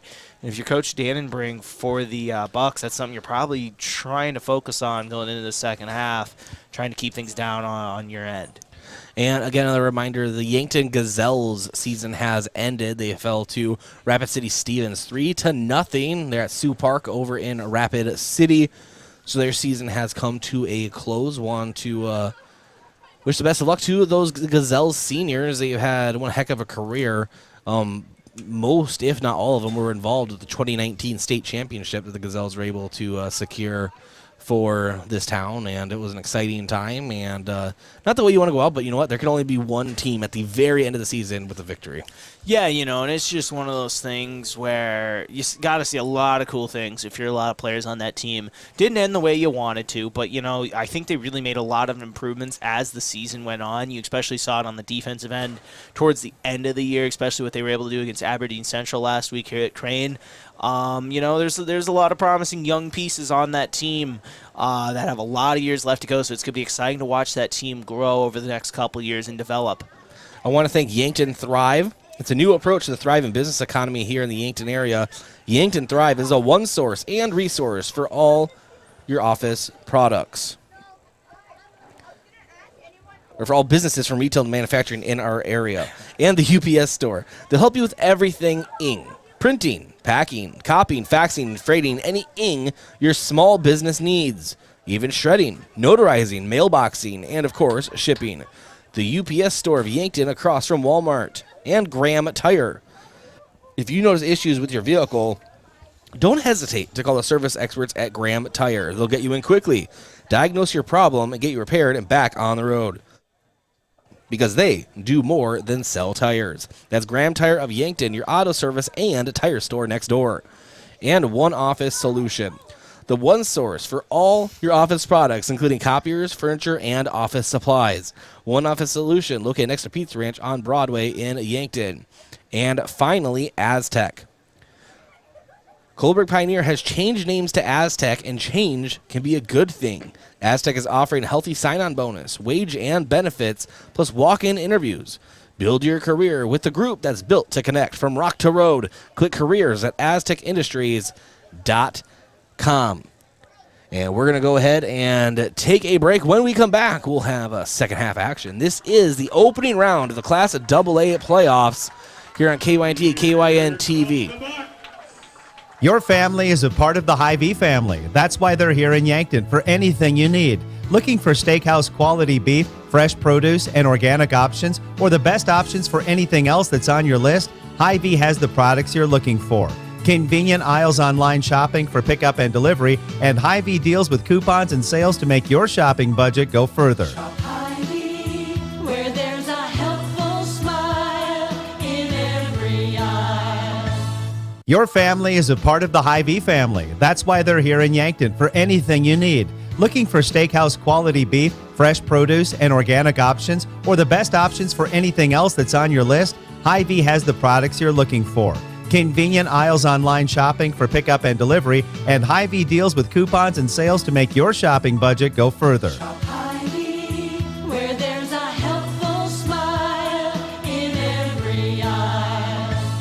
This fall, sip on a warm, soothing apple cider and bathe in the radiance of the changing colors before you smash that hot mug on the driveway and join First Dakota to bank some noise for fall sports. Stop for goal line stands, holler for a game-winning ace, and go berserk for a chip in from the rough.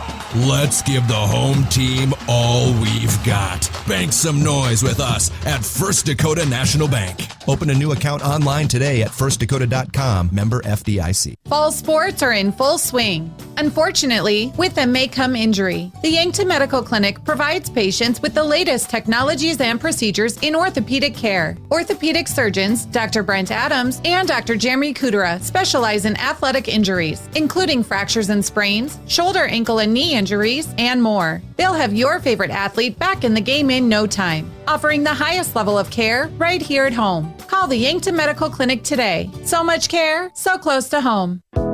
At Avera, our orthopedic care and services are designed for every body and every age, which means Avera Sacred Heart Hospital in Yankton offers innovative treatment options customized to your bone, muscle, and joint needs. So whether you suffer from aches, breaks, tears, or dislocations, turn to the orthopedic team experienced in treating every body. Learn more by visiting the Avera Sacred Heart page on avera.org.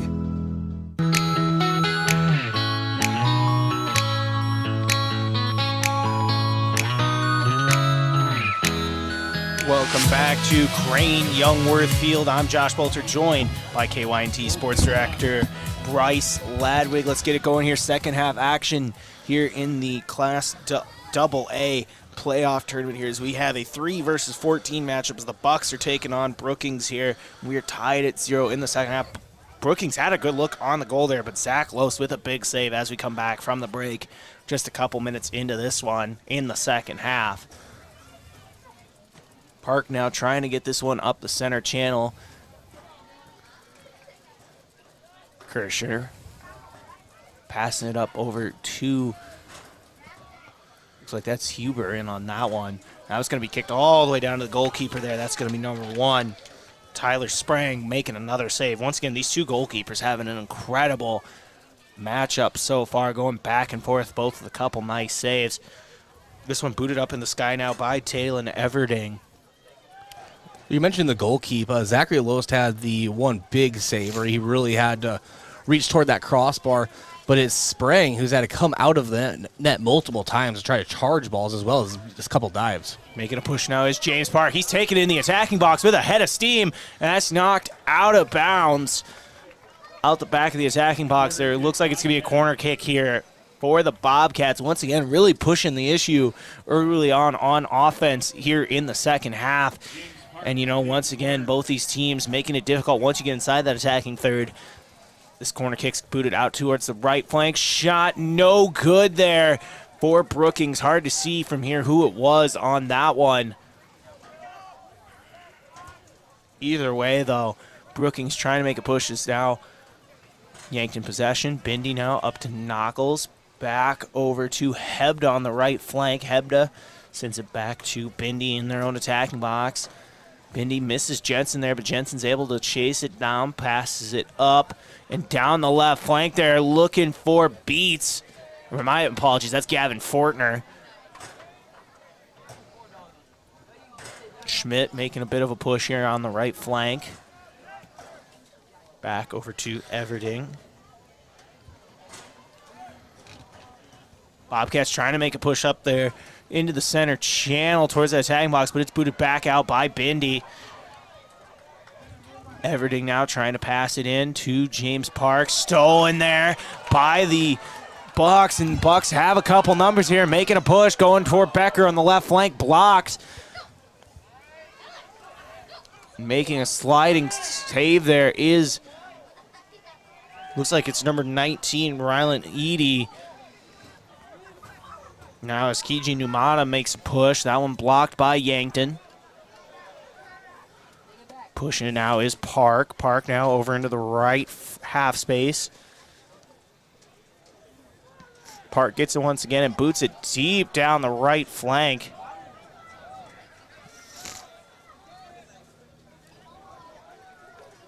Stolen there by Kirschner. Kirschner tries to pass it up to Becker. Apologies, Beats now to Becker.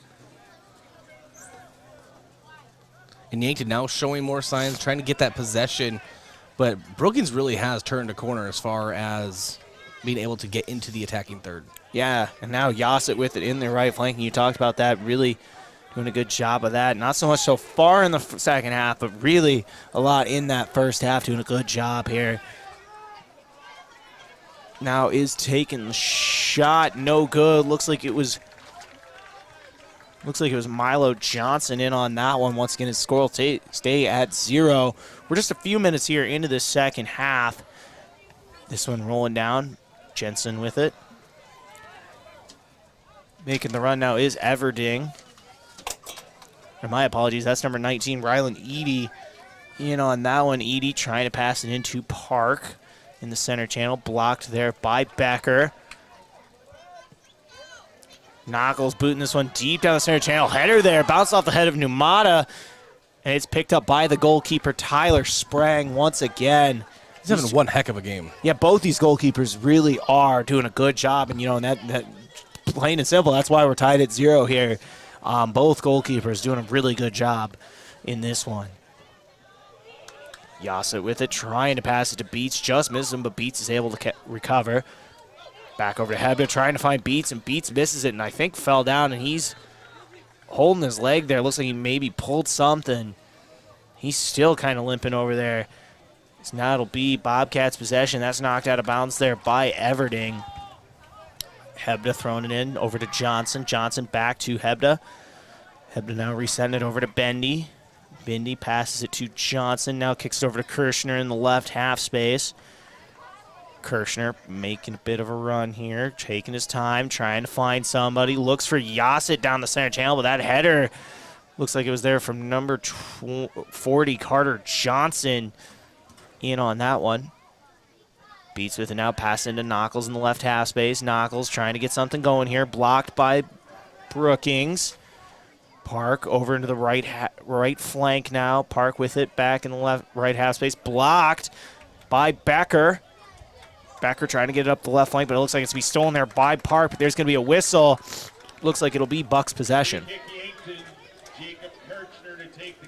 We're going to get a free kick here. It's going to be Jacob Kirshner in on this one once again. Bucks doing a good job on defense and making somewhat of a push on offense, just haven't been able to capitalize and get the goal that they need. As Kirshner takes a shot here, that's going to be caught once again by Tyler Sprang. Sprang, once again, the senior here. Two senior goalkeepers really showing their experience and doing a good job in this one between Sprang and Loest early on. Well, you're talking about Yankton. They've had their looks offensively. They just haven't been able to, as you said, capitalize or really just finish these drives, if you will. Yeah, and you look at it here as this one now is going to be Brookings making a push up the middle towards the top of that attacking box. Looks like it's Park in on that one, but he's going to lose control of it, and that's going to go out of bounds there on the left flank. Looks like it was maybe Trace Jensen in on that one.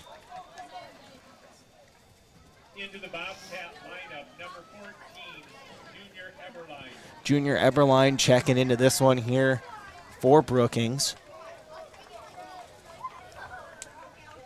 32 minutes to play here in the second half, tied at 0.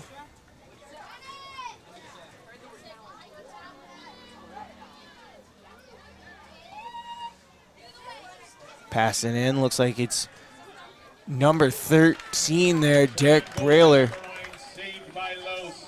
Saved by Loest once again. Not really necessarily the most clean look there if you're the Bobcats, but Loest able to take care of it there and make the save.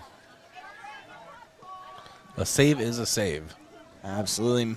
Gage Becker now within the left half space, kicks it back over to Kirshner. Kirshner up the center channel to Knuckles. Knuckles has it stolen there by Eberline. Eberline now looking for Perumel. He's going to pass it out into the right half space. Park with it now. Kicks it into the flank, taking a shot. No good, just left on that one. Loest didn't even really have to move on that. That's going to go out of bounds once again, and neither of these teams really able to capitalize and get a goal so far in this one. Yeah, we're deadlocked at 0, and yeah, Yankton beat them on September 9th, but it was only 2-0, and I believe one of those was even a late goal. So Brookings has played the Bucks very hard right here at Crane this season. Right, like you said, 2-0 last matchup. Now we're tied at 0 here. 10 minutes into the second half. Knuckles trying to get something going here on the pass from Hebda. Kicks it back to Bindi in the right half space. Bindi over in the center channel to Trace Jensen. Jensen over in the left half space to Kirshner. Kirshner pushing up to Yassett at the halfway line. Yassett now has that one. Almost has its own, but is able to go through. And the Bucks have a look. It's Knuckles towards the top there. Takes a shot. No good. High on that one. Knuckles had the look he wanted. Really the best look I feel like the Bucks have had since that shot from Gage Becker with a few minutes left in the first half. Wasn't able to capitalize, just high on that one. And we're still tied here at 0. Sprang booting this one up the center channel, going for the header there is Dannenbring, but he isn't able to come up with it. Kirshner within the left flank now, passing it up to Becker. Becker trying to get something going, passing it to Dannenbring in the half space, over to Knuckles. Knuckles has got Hebda in the flank and is blocked there by Everding. Everding now over to Edie. Edie trying to pass up to Park. Blocked there by Kirshner and stolen by the Bucks. Yassett trying to get something going here. Blocked once again. Looks like it's Carter Johnson. Johnson making a push deep down the center channel. Johnson's got to look if he can get something going here. Takes the shot, but he's blocked by Trace Jensen. Trace Jensen making one nice play there once again. And this Bucks defense came to play. Will remain Brookings' possession. That's stolen by Braylon Beats. Just loses control, but is able to regain it, and that's going to go out of bounds. Will be Bucks possession for what it looks like there. Either way, though, once again, like we were talking about, Trace Jensen with one heck of a block there. But this will stay with the Bobcats, actually, and it's going to be number 2, Kiji Numata, throwing this one in for the Bobcats. Throwing this one down the left flank, booted by Ty Bindi. Header there from Johnson. Yassett passing it over to Dannenbrink. Dannenbrink trying to set something up the center channel. Tries to boot it down to Beats. Bounces off of Beats' chest. Becker with it now, getting close to that attacking box, making a push on the left flank.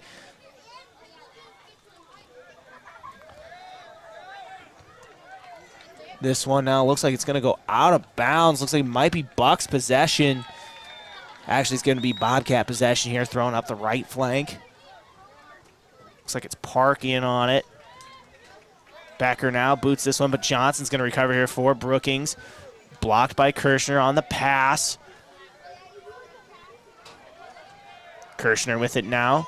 Trying to get something going here, and that's just going to be knocked out of bounds there by Carter Johnson, the senior. For Brookings. Bucks possession now with 27:30 remaining here in the first half. Thrown up to Hebda. Hebda now. Over to Johnson. Johnson kicking it to Knuckles. Over to Dannenbrink in the right half space. Blocked there. Looked like it was Edie in on that one for Brookings as he's trying to make a push. Passes it up to number 14, Junior Eberline. Eberline now. Passes center circle. Boots it deep down the right flank. And that one's just going to roll as Trace Jensen's able to pick it up for the Bucks. And now he's pushing up the left flank. Passes up to Becker. Becker trying to get something going here. Passes it to Kirshner. My corrections, Dannenbrink on that one. Hebda now. Looking for Beats. Blocked by Numata. Over to Edie Johnson now here for Brookings. Park has that one blocked by Dannenbrink. Dannenbrink taking a shot. And that's going to be saved there by Tyler Sprang, taking a risk and going out towards the top end of that attacking box and making a play. One heck of a play there by Tyler Sprang. He really likes to kind of bail out on that sometimes and make the play. It's risky, but it's working here in this one for Sprang and the Bobcats. We stay tied at 0 with 26:15 remaining here in the second half. I'm Josh Bolter, joined by KYNT Sports Director Bryce Ladwick. This is the first round of Class AA playoffs. You're talking about Sprang, Josh, and you just mentioned he charges the ball. It's been all game, but it has paid off the entire time. Yeah, he's just really quick to close that gap between being in the net and going out there about 10 to 15 yards. Absolutely. You know, he's getting towards the top end of that attacking box a couple times. Almost saw it backfire early on in this one. There was a nice save by Joseph Schmidt in that first half. Otherwise, Becker would have had an easy goal in that first half. As we continue play here, 25:40 remaining. Tied at 0 between the Bucks and the Bobcats. Winner moves on to the second round of Class AA playoffs. They'll take on the winner of Spearfish and Rapid City Central. We're still waiting on a score update for that one. We'll let you know as soon as we know. It's Yassett now in the right half space. Yassett over to Dannenbrink. Dannenbrink boots is deep down the flank. He's got Beats. Beats has got a look. Bounces off his chest, takes a shot, and he's going to sail that one over the goalpost once again. Just a little bit too much on that one. And a tough shot for Beats to make. Didn't have the best angle on it. It was an awkward angle, and the way he approached that ball, he had no choice, but it was a really tough shot for anybody. Right, you know, it's just one of those where you look at it and had a look, but weren't able to capitalize. Now it's going to be Tyler Sprang, the senior goalkeeper, booting this one out of the attacking box. Up the center channel. Looks like it's going to bounce there off of Edie, and Carter Johnson's going to have it now. Up the left channel. Blocked by Bindi. Park with it. Booting it down the center channel. Trying to find Johnson. Blocked. Eberling. Now over to Park. Yassett. Yassett trying to get something going. Passes it over to Hebda. Hebda sizing up there. Actually, my apologies. It looks like Fortner actually is now. Hebda's over on the right flank, but that's blocked by Everding, and Everding's pushing it way down the left flank. Looks like we're going to whistle possibly a free kick here for the Bobcats. There is a player down for the Bucks. It looks like it's Alexander Knuckles. Maybe a cramp possibly. There's going to be injury on the field, and we're going to take a quick time out here. 1 minute. We'll be back in 60 seconds. Don't go anywhere. You're listening to KYNT and KYN TV.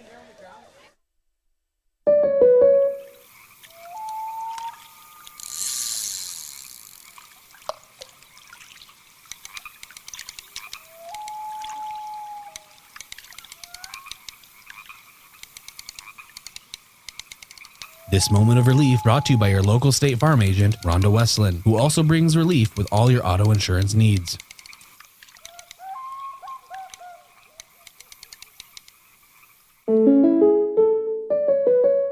If aches and pains taking you out of your game, who are you going to call? At First Chiropractic Centers, we have been helping people get back into their game for over 37 years. Whether your game is sports related, doing household chores, exercising, or just day-to-day activity, and your pain is preventing you from enjoying or participating in your chosen activity, we can help. Who are you going to call? First Chiropractic Centers in Yankton, Scotland, Bloomfield, Hartington, Wagner, and Tyndall. First Chiropractic Center, whole health with hands-on healing.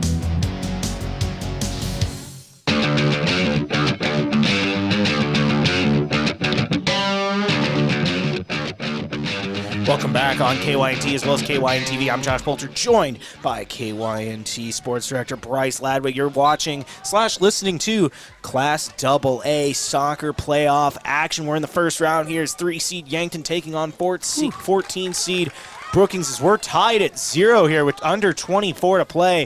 As Zach Lowe saw some pressure there from this Bobcats offense, and he throws it way down there looking for Braylon Beats, and Beats has got it down the right flank in the attacking box. If he could get something going here, he's got to look and has that one stolen. Looks like it was James Park, in on that one, who had the steal.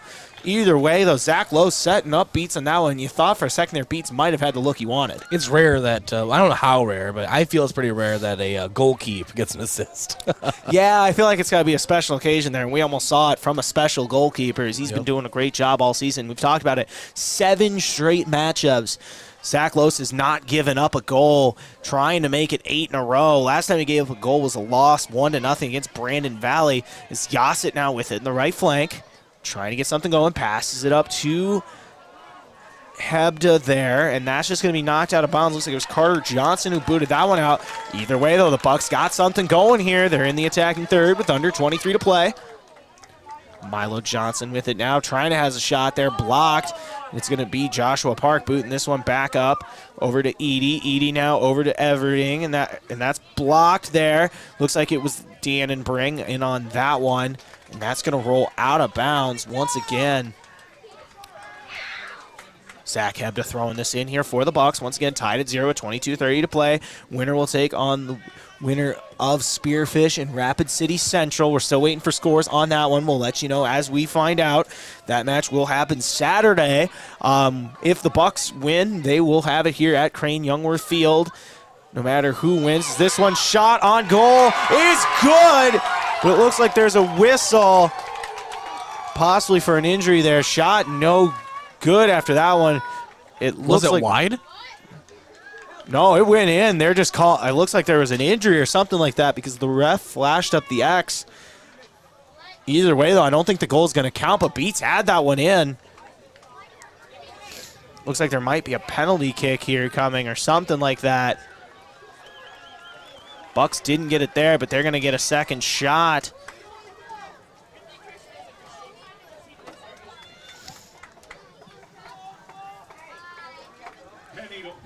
And it's going to be Ethan Yassett. Once again, penalty kick with 22:09 remaining. This is the Bucks' best chance so far here at a goal. Ethan Yassett, the senior, looking to get this one done and take the lead here for the Bucks with 22 minutes remaining. Yassett waiting for the whistle. Yassett sizes up. Tyler Sprang, the goalkeeper here. Yassett takes the shot. No good. Misses it right. And that was one heck of a save there from Tyler Sprang as well. Looks like he got his right hand on it. And that's just one of those. If you're the Bucks, you're going to be thinking about that one no matter the result of this matchup. Yassett had the look he wanted and wasn't able to capitalize. And I'm very curious as to why that goal was called off initially. From what I could see, the official had flashed up an X there But either way, it looks like there was some kind of penalty on Brookings. Like before the shot. Before the shot, and they had, either way, the Bucks still had an opportunity to get something done. Weren't able to capitalize. It's going to be interesting to see if that comes back to bite him in this one now. As Dannenbrink getting this one going here in the center circle. Stolen there. Park pushing it up. Looking for Edie. Blocked by Bindi. Bindi now over to Dannenbrink in the right flank. Blocked there by Numata. Over to Hebda. Hebda now. Looks like that's going to roll out of bounds. It's going to be possession Bobcats. 21:30 to play. You can hear it at Crane Youngworth Field. Bucks fans are being supportive, yelling, "Let's go Bucks," as their Bucks are in a tight one here. Defensive matchup between the Bucks and the Bobcats here in the first round of Class 11 AA. And we're going to get a whistle here. Possibly an injury as well, as that's Kiji Numata. It's going to be a free kick here for the Bobcats with 21:10 remaining. Once again, these two teams going back and forth on the defensive end, led by two great senior goalkeepers, Tyler Sprang for Brookings and Zach Loest here for the Bucks. This one booted deep, blocked by Dannenbrink. Johnson now gets it over to Dannenbrink, back up to Johnson. Johnson getting it to the halfway line to Dannenbrink. Dannenbrink trying to get this one down the flank to Beats, blocked there by Numata. Hebda had another look there, going down the flank as he throws it into Beats. Hebda now sizing up, taking the shot. No good once again. Hebda with just a little bit too much on that one. And we're going to stay tied here. And we're almost halfway through the second half. Both teams incredible back and forth defensive play in this one with 20:10 remaining in this one. Pressure's really been on Tyler Sprang here in the entire second half. The Bucks just haven't been able to capitalize here so far. He's come through. Absolutely. You can't really say it any better than that. Tyler Sprang has really played a phenomenal game here for Brookings. As Yassett now pushes it down the flank, and that's blocked. Looks like it's Park in on that one. Park now up to Drewton there. Numata pushing it back up to Tun. Blocked by Hebda. Hebda pushing it in. Sliding save, they're almost doing the splits, is Joshua Park. This one booted back in by Yassett, up to Edie now in the center channel. Edie pushing this one up to Tun. Tun over to Eberline. Eberline getting it past the halfway line, but it's going to be blocked there by Trace Jensen. Up over to Johnson. Johnson trying to get in the left flank there. Looks like he has Becker, and that one booted high in the sky. Eberline now down the right flank here for Brookings, but it looks like it's going to be blocked and stolen there by Kirshner. And now going with it is Beats. Beats making a push. Beats down the left flank. Has a couple numbers over to Becker now. Stolen there by Brookings and booted down the center channel. Off the foot there of Dannenbrink.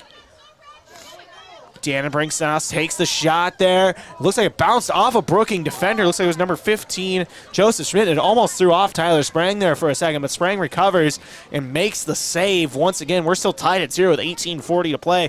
Once again, winner of this one goes on to the second round, the quarterfinals there of Class AA state tournament. They'll be awaiting the winner of Spearfish and Rapid City Central. That one's going on right now. We're still waiting on a score update. I'm convinced they're not playing because I can't find the score.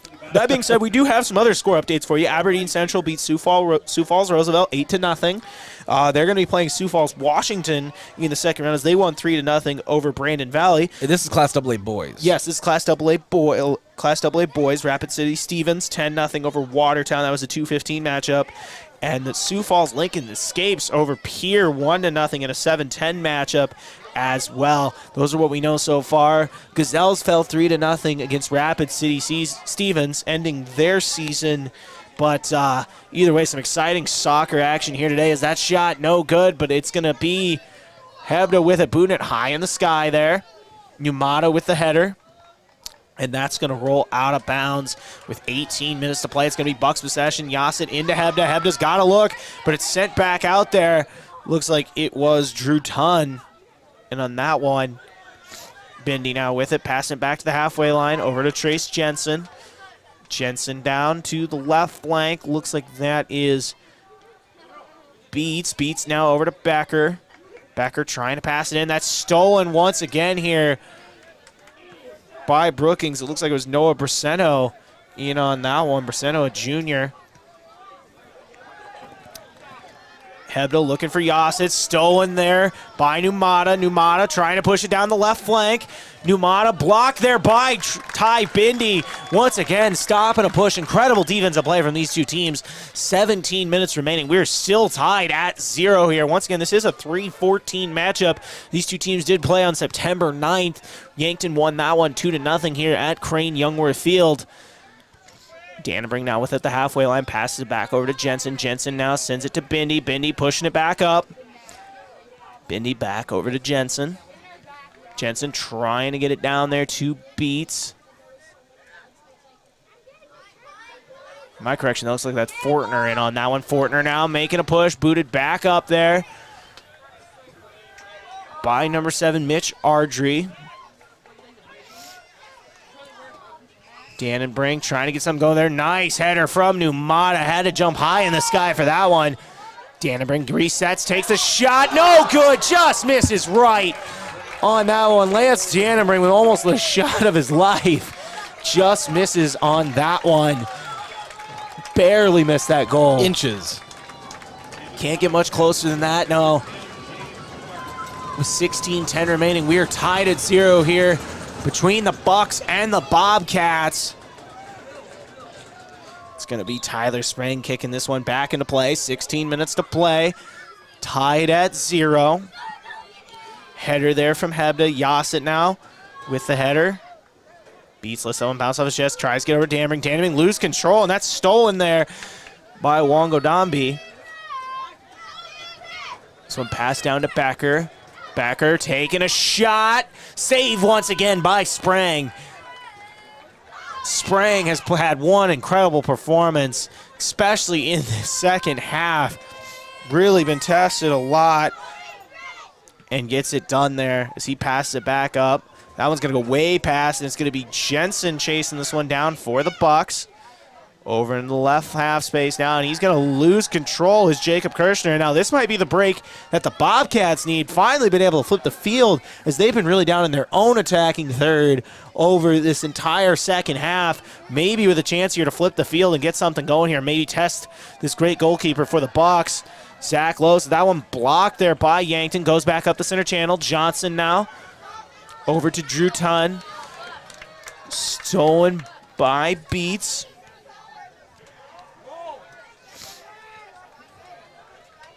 James Park now inside to Wongo Dambi. Numata with it now at the top there, taking a shot wide right on that one. No good with 14:30 remaining. Tied at 0 once again here. It's those sneaky shots that are the ones that scare you if you're Zachary Loest. Kind of a cross-field, corner-to-corner shot. Right, and that's a tough one where if he gets it on the money, you're not really ready for it. Loest, though, didn't have much to worry about on that one. He went a little wide there. Marcelo O'Hara looks like he's in on that one. Correction, it's actually Cole Culber. Becker now passes it back over, trying to get it to Becker once again. That's going to go out of bounds. Under 14 to play here, tied at 0. In first round of Class AA action. Once again, winner will take on the winner of Spearfish and Rapid City Central. Obviously, if you're the Bucks, you have high hopes for this one. One, to try to get to as far as you can after last year losing in overtime in the first round to Sioux Falls Lincoln, trying to avoid that same fate here tonight. This one now rolling deep down, and Los is just going to pick that one back up here. Los boots this one down the left flank.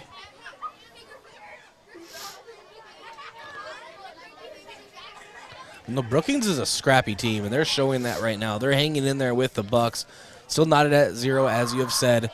And they've been in their defensive third for the majority of the second half, but they're holding strong. And Yankton's really struggling to get the ball into the attacking box. Absolutely. Now as that header from Tunn bounces it back out, Knuckles back in the game after leaving with an injury earlier there.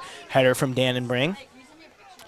Bindi now at the halfway line, passes back over to Dannenbring. 12:45 to play. Trying to find Knuckles, and it looks like it's going to miss him and go over there to Gavin Fortner, and this one's going to boot way down the right flank there. Kirshner with it now, trying to get something going here for the Bucks. Passes out to Knuckles. Knuckles trying to get it down the left flank to Becker, and looks like that one's going to go out of bounds. Will be Bobcat possession here with 12:15 to play here. Obviously, with it being playoff action, if this one we do not have a decisive winner by the time of regulation, we will be going into overtime with 12 minutes remaining, though, tied at 0. And it looks like Brookings just lost control of that one. It's going to go out of bounds. Maybe now they're going to say it's going to stay Brookings' possession. This one going into Numata, but it's going to be Braylon Beats who gets the steal here. Beats now stolen by Numata. Numata pushes it back with the flank, but Hebda gains control and passes into Beats. Beats passing it in and picked up by Sprang once again. And I'll tell you what, this Tyler Sprang has played one heck of a game here for Brookings. It's going to be a shame to have to see one of these goalkeepers give up a goal because they've really both done a phenomenal job here for both teams. Sprang boots this one back up. Bindi now over to Dannenbrink. Dannenbrink at the halfway line. Passes up to Yasset. Yasset now in the flank to Hebda. Hebda trying to get something going here. Tries to pass it into Beats. Header from number 16 there, Talon Everding. And that shot bounces back. No good. Looks like it went left. But the Bucks are going to get a corner kick with 11 to play here. Once again, Ethan Yasset going to be in here on the corner kick. Under 11 to play. Yasset now lines it up, takes it in, blocked by Park. Shot, no good. Save once again by Sprang. Looks like that was going to go left anyways, but Sprang dives in front of it and gets the job done. Yeah, looks like this kid's impressive. Yeah, and it looks like we might have another penalty on this one. It looks like the Bucks are going to get a second shot here. And it's going to be Lance Dannenbrink. Second chance at a penalty kick here after a miss from Yasset early in the second half. Dannenbrink now lines up. Sprang the goalkeeper, gets ready here. Whistle's blown. Dannenbrink takes the shot, and it's good! Lance Dannenbrink with the goal, and the Bucks take the lead. It's now 1-0 with 10:25 to play. Lance Dannenbrink getting it done and breaking the tie here, and the Bucks have the lead 1-0. Lance Dannenbrink with the goal. Capitalizing on a second chance penalty kick there. And Dannenbrink with the play of the night, making it 1-0 once again here.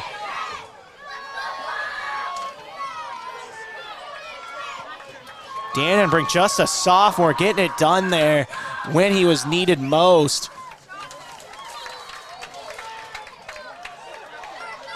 Play resuming here with 10 minutes left, throwing it in. Picked up there by Sprang. Sprang now boots this one up past the halfway line. Over to, looks like that's number 14 there, Junior Eberline. Gets it down the left flank, blocked there by Bindi, or excuse me, that's Trace Jensen in on that one. Actually, correction to my correction, that looks like that is still Ty Bindi in on that one. Correction to my correction. I'll get it eventually. It's one of those names. Now as Bobcats making a push, it's Numata trying to get something going here, but it's stolen by Beats. Or excuse me, Bindi on that one. Yasset now past the halfway line, 9:30 to play. Passes it down the left flank to Becker and out of bounds on that one. 9:15 to play here. Joseph Schmidt with it now, passes it over to Sprang. Sprang pushes it up to number 3 there, Ely Wogendambi. I had it there. Eventually I'll get it again. Yasset now. Passes this one down to Beats. Header there by Joshua Park. Had an open. Braylon Beats on that one. Carter Johnson's now going to push that one way down, and Los is just going to go pick it up. 8:30 to play.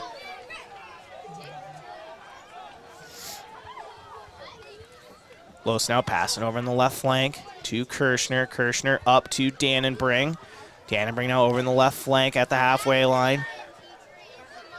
And he's got Hebda. Hebda's got to look at the top of the attacking box. Pass into Yassett. Yes, his goal is good!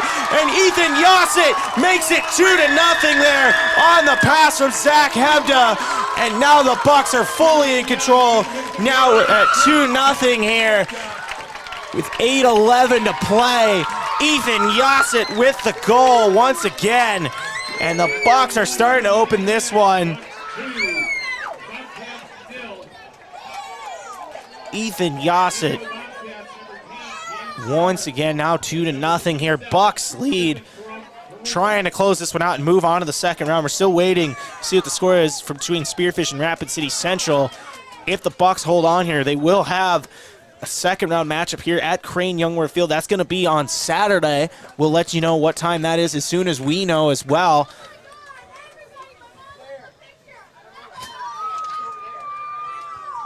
Big night here at Crane Youngworth Field, and you can hear the fans down there getting excited. It's really an exciting time here to be a Bucks soccer fan.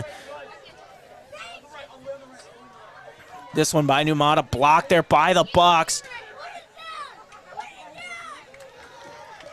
Hebda boots that one out, but header there from Carter Johnson. Dannenberg. Dannenberg passes it up to Hebda, but he's going to lose it there with 7:20 to play. Park throws this one in. Park with it now. Stolen by Yassett. Yassett blocked there by Carter Johnson. That's going to go out of bounds with 7:09 to play.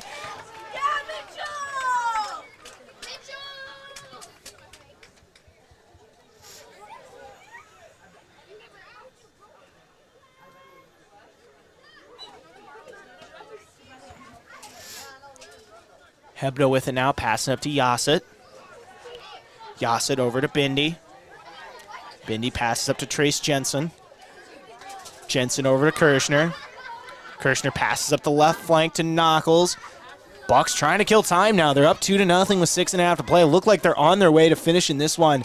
But either way, have to hang tough for another 6 to 7 minutes. Just get it done. If you're the Bucks, don't make any big time mistakes here. As this one's going to go over in the right flank to Bindi.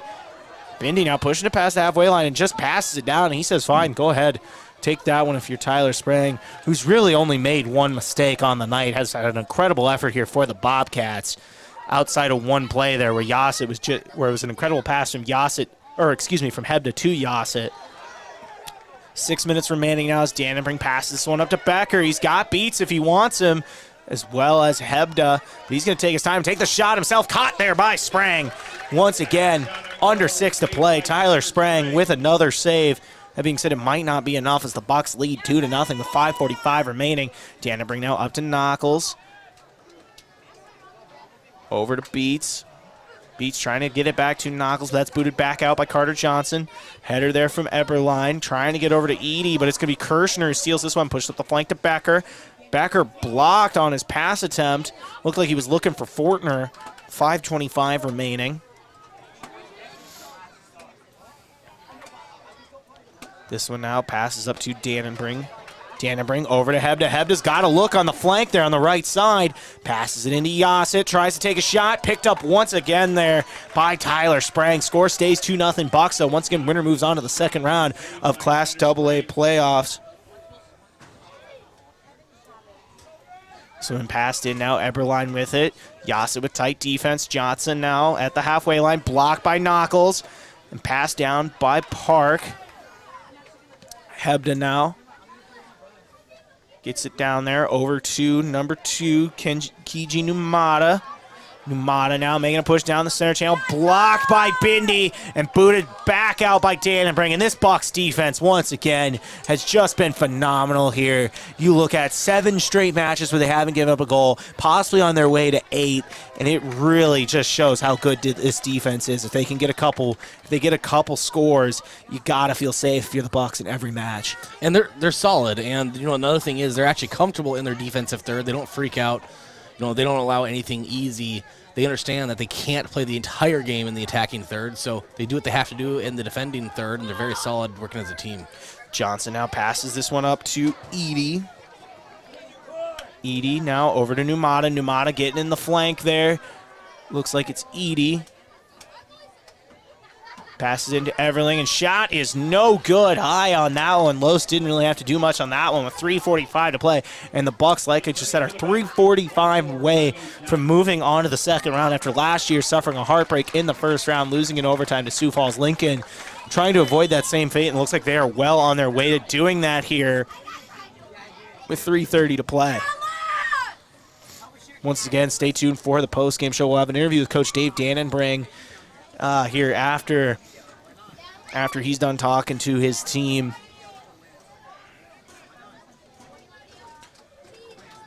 Clock has stopped here.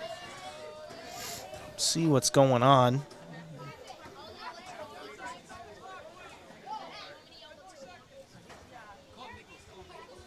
Once again, looking at some other scores here in Class AA boys action. Aberdeen Central 8-0 over number 13 seed Sioux Falls Roosevelt.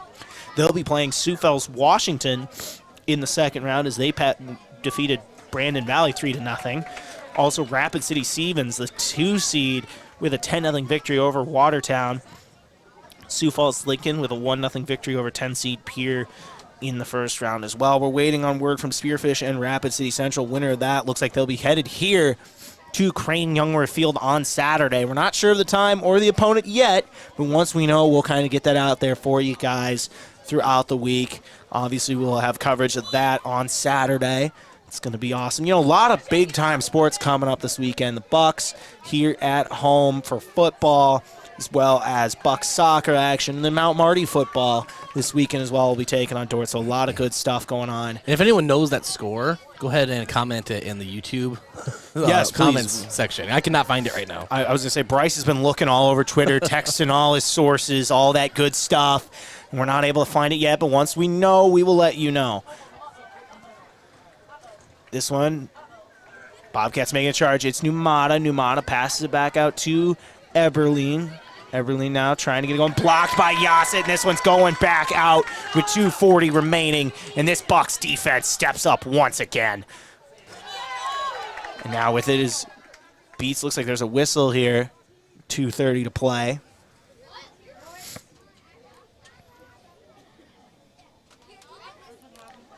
Here you see what's going on as the clock has stopped once again.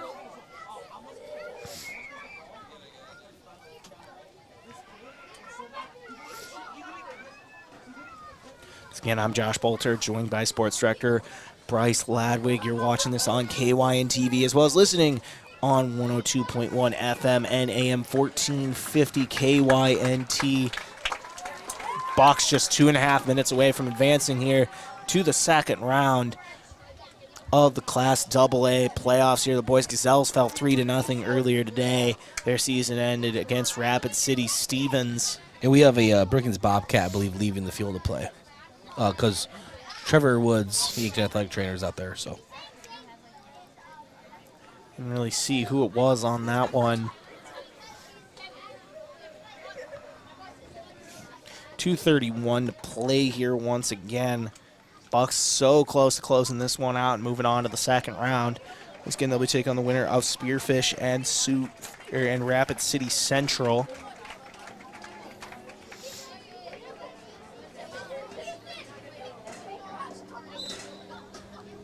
Play resumes here as Yassett now with under 2:30 to play. Passes it up to Beats. Beats now over to Bindi. Bindi kicking this one back over to Loest, and Loest is just going to boot it down the left half space there past the halfway line. Header there from Fortner. And Becker is just going to pass this one, let it roll with 2:10 to play. Bucks just 2 minutes away here from moving on to the second round.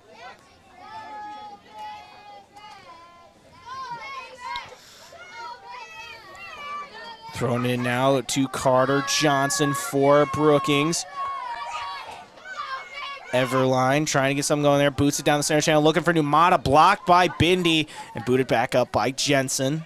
Under 2 minutes to play. Gage Becker now down the flank.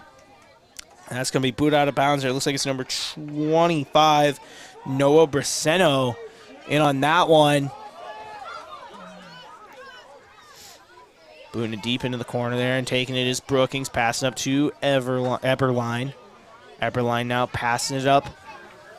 Looks like it's number 44, Jackson Law, in on that one.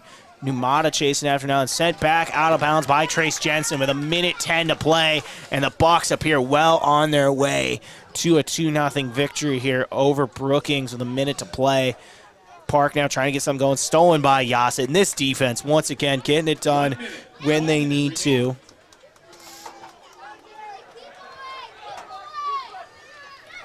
Hebda now passes it over to Becker. Becker down to Hebda on the left flank. Hebda trying to get something going. It looks like that's just going to roll out of bounds. 40 seconds remaining here. Bucks up 2-0 here. Winner advances to the second round of Class AA playoffs. That shot no good from Becker. Saved by Sprang. Once again, Bucks lead 2-0 with under 30 to play. Off the knee there of Trace Jensen. Over to Kirshner. Kirshner now sends this one down the flank, and they're just going to let this one roll. Becker's chasing after it here. Takes a shot, and it's in there. Passes it to Braylon Beats, and he gets it in that top left corner, and it's now 3-0. Braylon Beats with the goal with 12 seconds remaining.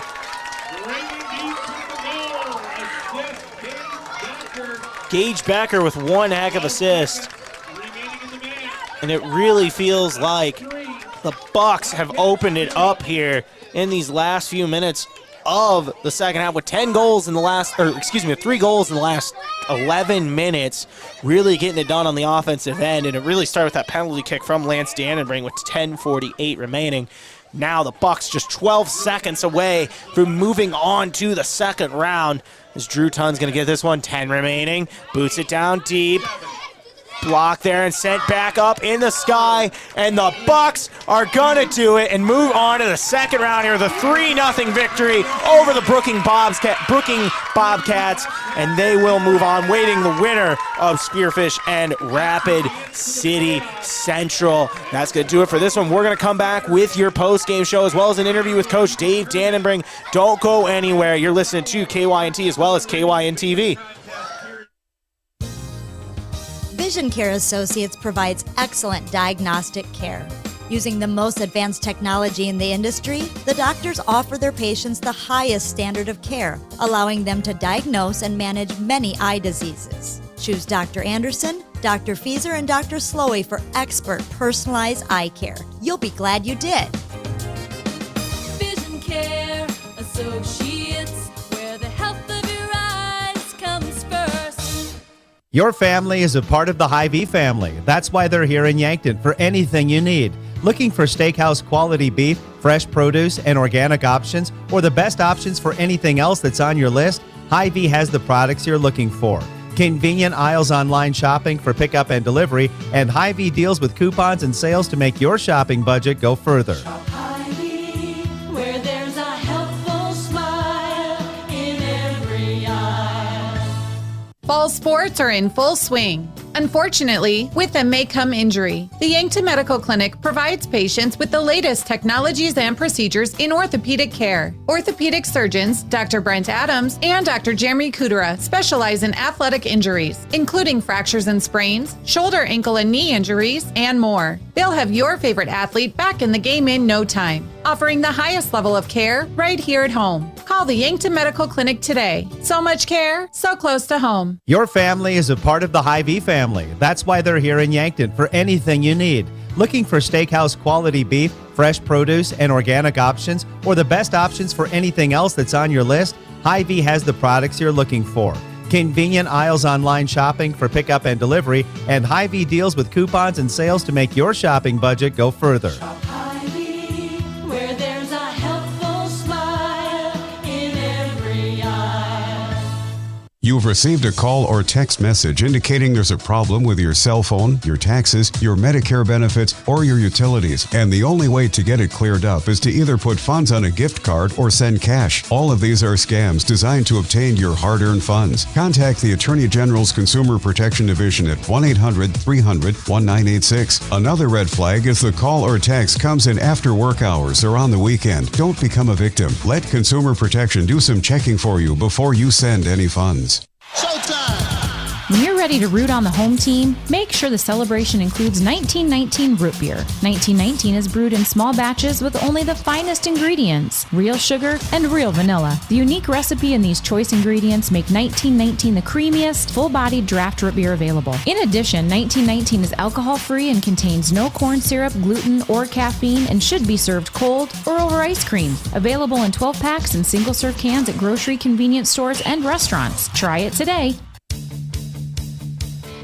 Locally owned businesses help build strong communities, and that's true with Triple Time Rudy's. You get a locally owned business that offers fuel discounts for Yankton's largest employers, supports local schools and events, and carries quality South Dakota products like Dimmick cheese and Kaler Locker meats that customers love.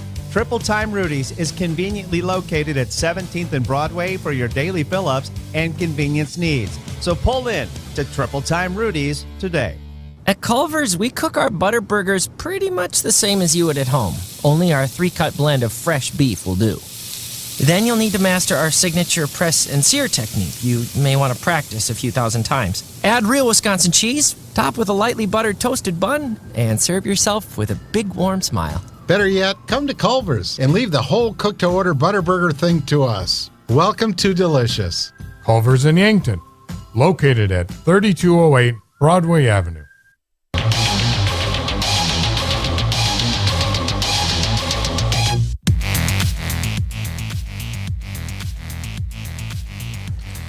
Wow, what a game for the Yankton Bucks. Moving on to the quarter-final round of the Class AA Boys Soccer Playoffs. I am Bryce Ladwig, and joined by our play-by-play soccer man for the Bucks, Josh Bolter. And right as we came back, I have an update. You do have an update for us. Yes. Special thanks to Alex Topol. Central leads Spearfish 1-0 at the half. Oh, they're only still in the first half. That one kicked off at the same time. Or maybe that's just the latest update he has, but that's unofficial, obviously, But it is ridiculous that we still don't know. Yeah, and I'm looking here. Adam Maska also says that they have their stream, so I'm going to have to check that out. But they're making it very difficult to find the score right now. You're just looking for the score, yelling out for everybody. Hey, but anyways, this one, an exciting matchup, and really 3-0 doesn't do it justice. This was a 0-0 match with under 11 to play. And then you look at it here, and a couple big goals for the Bucks, and you look at it, I don't think there was a more on-the-edge-of-your-seat moment than that second penalty kick the Bucks had, where it was Lance Dannenbring lining up, and he gets it in that right side and gets it in and takes the lead for the Bucks with 10:48 remaining. Just an incredible play, able to get things done when it was needed, and it just was a huge play. Then, of course, from there, the Bucks really kind of got the lid off the front of the goal there and got a couple more, including a pass from Zach Hebda over to Ethan Yasu, kicked it in the left corner with 8:11 remaining, and Braylon Beats as well with a goal with 12 seconds remaining to really kind of put the finishing touches on this one as the Bucks ended up winning 3-0. I think if we see a team who played like that in the last 10 minutes in the second round, this team can really do some damage in this tournament. And as we wait for Coach Dave Dannenbring to make his way up to the press box, I want to thank a few of our sportscaster partners. Midwest Insurance Agency, a local independent insurance agency offering insurance from a local South Dakota company, DeSmet Farm Mutual. Midwest Insurance Agency is located just east of the Yankton Bowl. And Explorers Credit Union. Wherever you want your financial journey to take you, Explorers Credit Union is here to help with a vision of financial empowerment for everyone. Discover the difference at explorerscu.com. And Kaiser Heating and Cooling. When it comes to heating and cooling, be the wiser and go with Kaiser. That's Kaiser Heating and Cooling of Yankton. And we have our top performers of the game brought to you by Top Notch Window Cleaning. And that's for each team. But Top Notch Window Cleaning, receive great service for cleaning your home or commercial windows with Top Notch Window Cleaning. Contact them at yanktonwindowcleaning.com. And I'm going to go ahead and give it to both goalkeepers, Tyler Sprang for Brookings and Zachary Loest for the Yankton Bucks. And the reason I'm doing that, even though 3 goals, they're all late, he was a shutdown goalkeeper for Brookings. Spring was. And, like I said, outside of those last 11 minutes, he really played the best possible match you can for a goalkeeper. He was on the defense the entire night, and the Bucks really pushed, especially in the second half, into that attacking third the entire night, and just was doing an incredible job. Came up a little short, but nothing to be ashamed of. I really, like I said, I don't think 3-0 does this score justice in just how well he played in this match. Team stats review brought to you by USD Athletics. Who were our goal scorers here tonight? Let's see. Our first one, we had Lance Dannenbring with 10:48 remaining on that penalty kick. Then you had Ethan Yosset off of the assist from Zach Hebda with 8:11 play to knock in the second one. And then Braylon Beats gets an assist from Gage Becker to knock it in with 12 seconds left. And that's kind of how we got to 3-0 in this one. All right. And I also want to say special thanks to H&R Block, our big block of the game. And that was Zachary Lose there in the first half, one where he had to really reach up toward that crossbar and just get it, tip it above. Right. Excellent job. Open year-round, that's H&R Block, providing bookkeeping, payroll, and tax services, 665-3366. Time for our defensive player of the game, also known as our pest of the game, brought to you by Olson's Pest Technicians. Call 1-800-KIL-BUGS, your residential and commercial pest control solution. It's one of those instances where it's going to be the same as the top-notch performer, Zachary Lose. A lot of shots on goal. He didn't give up any goals here tonight. And then our player of the game, brought to you by Hy-Vee, where there's a helpful smile in every aisle. Who do you have, Josh? Well, I think we're just going to have to go with that first goal there. Lance Dannenbring really getting it done on that penalty kick when he was needed most, breaking the tie in this one and getting it done and getting the lead for the Bucks. We're now going on to the second round. All right, it's time for our post-game coach interview brought to you by Rhonda Westland State Farm Insurance. Before we review the game with Coach Dannenbring, make sure you consider letting Rhonda review your current home, auto, or life insurance to see if she can help you save some money. That's Rhonda Westland State Farm. Once again, now we are joined by Coach Dave Dannenbring. And Coach, it was one of those interesting ones where really back and forth defensively there for most of the match, and then you get that second penalty kick attempt there after a first one that just missed right from Ethan Yossi. You get that second chance. Lance Dannenbring comes in, gets it. Take me to that situation. What's going through your mind? Are you kind of on the edge of your seat there as that one's getting ready?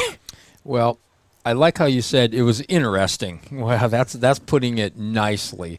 It was, I think, very frustrating. And, teams are figuring out when you're playing a good team like us, you just pull everybody back and you frustrate the heck out of us and you try to just bog everything down. And that's a strategy against a good team. And, they did that. They did it way more than they did to us the first time we met.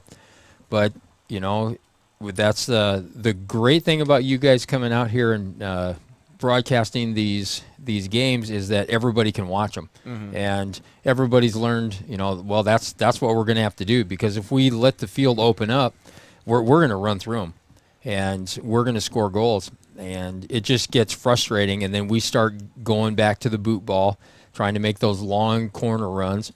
We had discussed at halftime, our communication was terrible. There's just too many times where nobody's saying anything. A lot of balls in the air that we have to header them somewhere, and nobody's giving any direction on where to go. And that's where there was lots of screaming and yelling from the sidelines, and a few players out there and a few of our leaders are saying, if we don't communicate, we're going to keep losing all these balls, which we did. And that was the big point of frustration. And as you see the clock tick off, and every team that's not in the top half that has a couple good players is starting to play this way, where you just park a guy out front and you hope for a quick transition and a one-on-one and just to sneak a goal in when you're making it tough for us to score. And so that's something that we really have to work on. We thought we had a few things worked out at halftime because the last 5 minutes of the game, we had some really good angled runs by what we call our nines up front, our strikers, and our 7s and 11s, our wings. They started to switch places. They started to run. Then they have to respect that, and they have to open up a little bit. And so we had some great opportunities the last 5 minutes of the game, and that's what we were trying to do. And I thought we came out flat on the second half. And again, it's not just me, and I always tell them, when your moms are yelling, come on, Red, you got to want it, then they're seeing that it looks like we're flat. And so we tried to make some adjustments and make some changes. Now, back to your original question. All of a sudden, Lance, first game of the year, because he's been hurt since the second week, or 2 weeks left in the track season. He's been practicing this week, and all of a sudden he's feeling a little bit better. And unfortunately, we have one of our normal midfielders out with COVID, and we're missing him tonight. And we were just getting a little tired. Lance comes in, and he's got a great shot. And we had talked about penalty kicks last night, and one of those of don't try for the corners, just hit it as hard as you can, because it's so hard to react when you can keep it low and give yourself a shot. And the whole team, they're like, Lance, you're taking it. And he stepped right up there and did it. You gotta love a player when they just have the tenacity to get up there and do that, especially first game of the season. And I thought he was a big difference in the game. I'm a little biased because I'm his dad, but his first touch is really good, and all of those things really helped, because we've known for the whole season our first touch is our downfall. And when you have a team that presses like they do, if our first touch is off, it bounces a few feet away from us, and they're pressing so hard, and now all of a sudden they're taking it away, and then we're playing scramble transition game. And so having him in there makes a big difference, and towards the end of the game it opened things up a little bit. And that's really what you need, is all of a sudden you score a goal and you could see a few of their players laying down on the ground, and take a little bit of the wind out of their sails. So, yeah. And now you look at here, I want to talk about the other side. On the defense, 8 straight matches where you guys haven't given up a goal. Tell me about those guys and what they're doing on the defensive end. Well, we play a unique formation. We play 3 in the back and 5 across the middle and 2 up front. And there's a lot of people that don't like that. They think you're giving up too much. But you know what? Since I've been here, I'm an offensive-minded coach. But in a sense, I tell them I'm a defensive-minded coach, because if we all play defense, then it stops their runs. So if our strikers up front start the press and it slows it down, then everybody else can get in position and play defense. And we've just got some fast guys back there. You've got Jacob Kirshner and Trace Jensen and Ty Bindy. They've started to communicate well, and they just play good defense. And, the times that our wings come back and help them out, because we can pull it back and play 5 across the back if we need to, which we did against Roosevelt for a while. And they just play good technique. And, like today, they run with them. Our stabbing at the ball is getting less. Our dumb fouls way less than we had at the beginning of the season. And so, like you say, those guys are really doing a good job of playing defense and just slowing everybody down, and then everybody else can get in position to help them out. Right, look, as you can't lose if you don't give up a goal. All right, moving on towards the next round. Right now, the last update we had is that Rapid City Central was up 1-0 at half over Spearfish. Really? Yeah, that's the last update we have. Now, that was probably as we started post-game.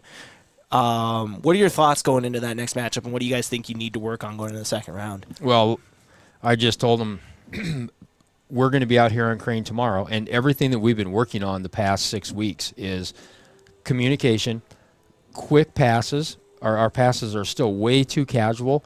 The receiver's still not coming towards the ball and knowing I'm going to get the pass. If I stand there, it gives the defense that much more space to cut off the passing lane. And when you got quick guys, they're going to cut that off. And either one of those teams is going to do that. We'd be better off playing Central, who's ranked lower, because they haven't won as many games. We've played Spearfish, and they are gamers, man.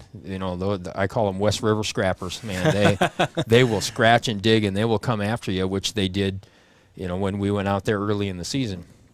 And so I just told them, boys, prepare yourself overnight. We're coming out tomorrow. Communication on where we can move the ball when one of our players is receiving it, because he's got to know which way to turn his hips. He's got to know which way he can be moving the ball. And when we don't do that, then the ball bounces off us, and then the play stops. So we have to do that. Quick recycling when we're in pressure. We've got to get it around, and we've got to get it around quicker, not as casual, because every game now the defense is going to close faster and harder, and we've got to be prepared for that. Awesome. Well, thank you for your time tonight, Coach, and congratulations. And we will see you on Saturday in the second. And we're still waiting on a final score between Spearfish and Rapid City Central. But either way, we will see you on Saturday. And thank you for your time. Oh, thank you. Say, I've got to get a plug in here. We do have 8 shutouts, but Zach Loest is big. The times he had a save today that they had a free kick from way out there that was a perfect shot. I mean, it was in. It was knuckleball. It was spinning. It had everything on it, and it was in. And he timed that perfect and knocked it over the crossbar. The average goalie, nope, he's not going to get to that. And we do have a great defense, but when the other team does get a shot off, man, he is spot on, and he's just been that anchor back there for our whole team, and so I got to give him props for another great game. Absolutely, this defense once again, like you said, a bunch of guys really stepping up and getting it done. And speaking of getting it done, the Bucks moving on to the second round with a 3-0 victory here over the Brookings Bobcats. We will see them on Saturday. We're not sure of the time yet or the opponent, but we will have it here on KYNT as well as KYNTV. Once again, we'd like to thank Coach Dave Dannenbring for his time. We're going to take another quick little break, and we'll come back with our final thoughts. Don't go anywhere. I'm Josh Bolter. You're listening to KYNT and KYNTV. Oh, Sheboygan, I just can't get you off my mind.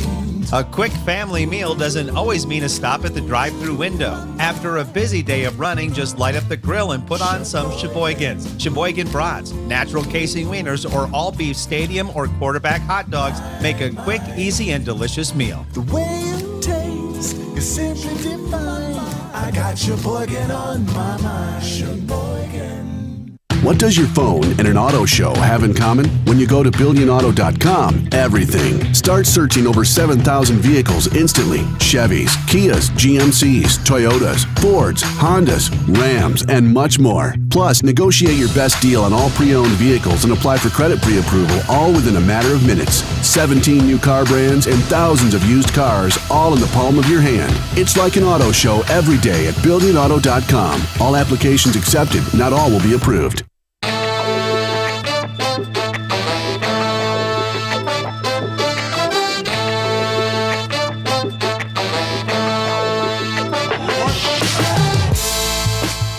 And welcome back to Crane Youngworth Field. Yankton Bucks 3-0 over the Brookings Bobcats. And the Bucks moving on to the quarter-final round of the Class AA Boys Soccer Playoffs. Fortunately, earlier today, the Yankton Gazelles fell short at Rapid City at Stevens, so their season is over, but the Bucks live on. I want to thank a few of our sportscaster partners before we wrap things up here from Crane. J&H Cleaning, carpet, upholstery, area rugs, air ducts, dryer vents, power washing, and janitorial services for businesses. Dirty doesn't stand a chance. If it's dirty, J&H can clean it. Check out jhcleaningsd.com. And Elwood Family Dental Care, where they take care of the entire family and are always welcoming new patients. And Boston Shoes to Boots. Footwear expert since 1915, Boston Shoes to Boots carries high-quality work boots, casual, athletic, and dress shoes for men and women. Located at 3rd and Broadway or BostonShoesToBoots.com. And America's Best Realty. Tired of renting or apartment living? Ready to upgrade or own your own home? Call America's Best Realty at 260-1600 and unlock the American dream. It's either Rapid City Central or the Spearfish Spartans, who the Yankton Bucks will host on Saturday right back here at Crane Youngworth Field.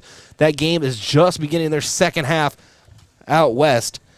And so we will update you when we can on KYNT.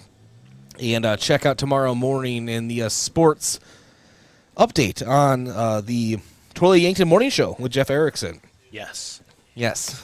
Yes. That, make sure to check into it, and we'll see what happens. That's what I got for always you. Always got to plug in with Jeff, yes. right? Oh, for sure. All right. Special thanks to Ryan, our board operator here tonight.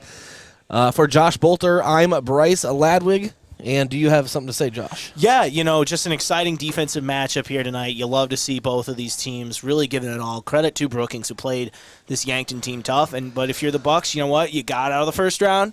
Now you got a real chance to do some damage here in this tournament. It's going to be interesting to see how they do as this tournament goes on. And all I can say other than that is we'll see you Saturday for exciting soccer action here at Crane Youngworth Field. Yeah, we'll see you Friday for Yankton Bucks football hosting the Sturgis Scoopers. A lot of action coming up on KYNT, KYN TV. Thank you for listening and or watching. Have a great night.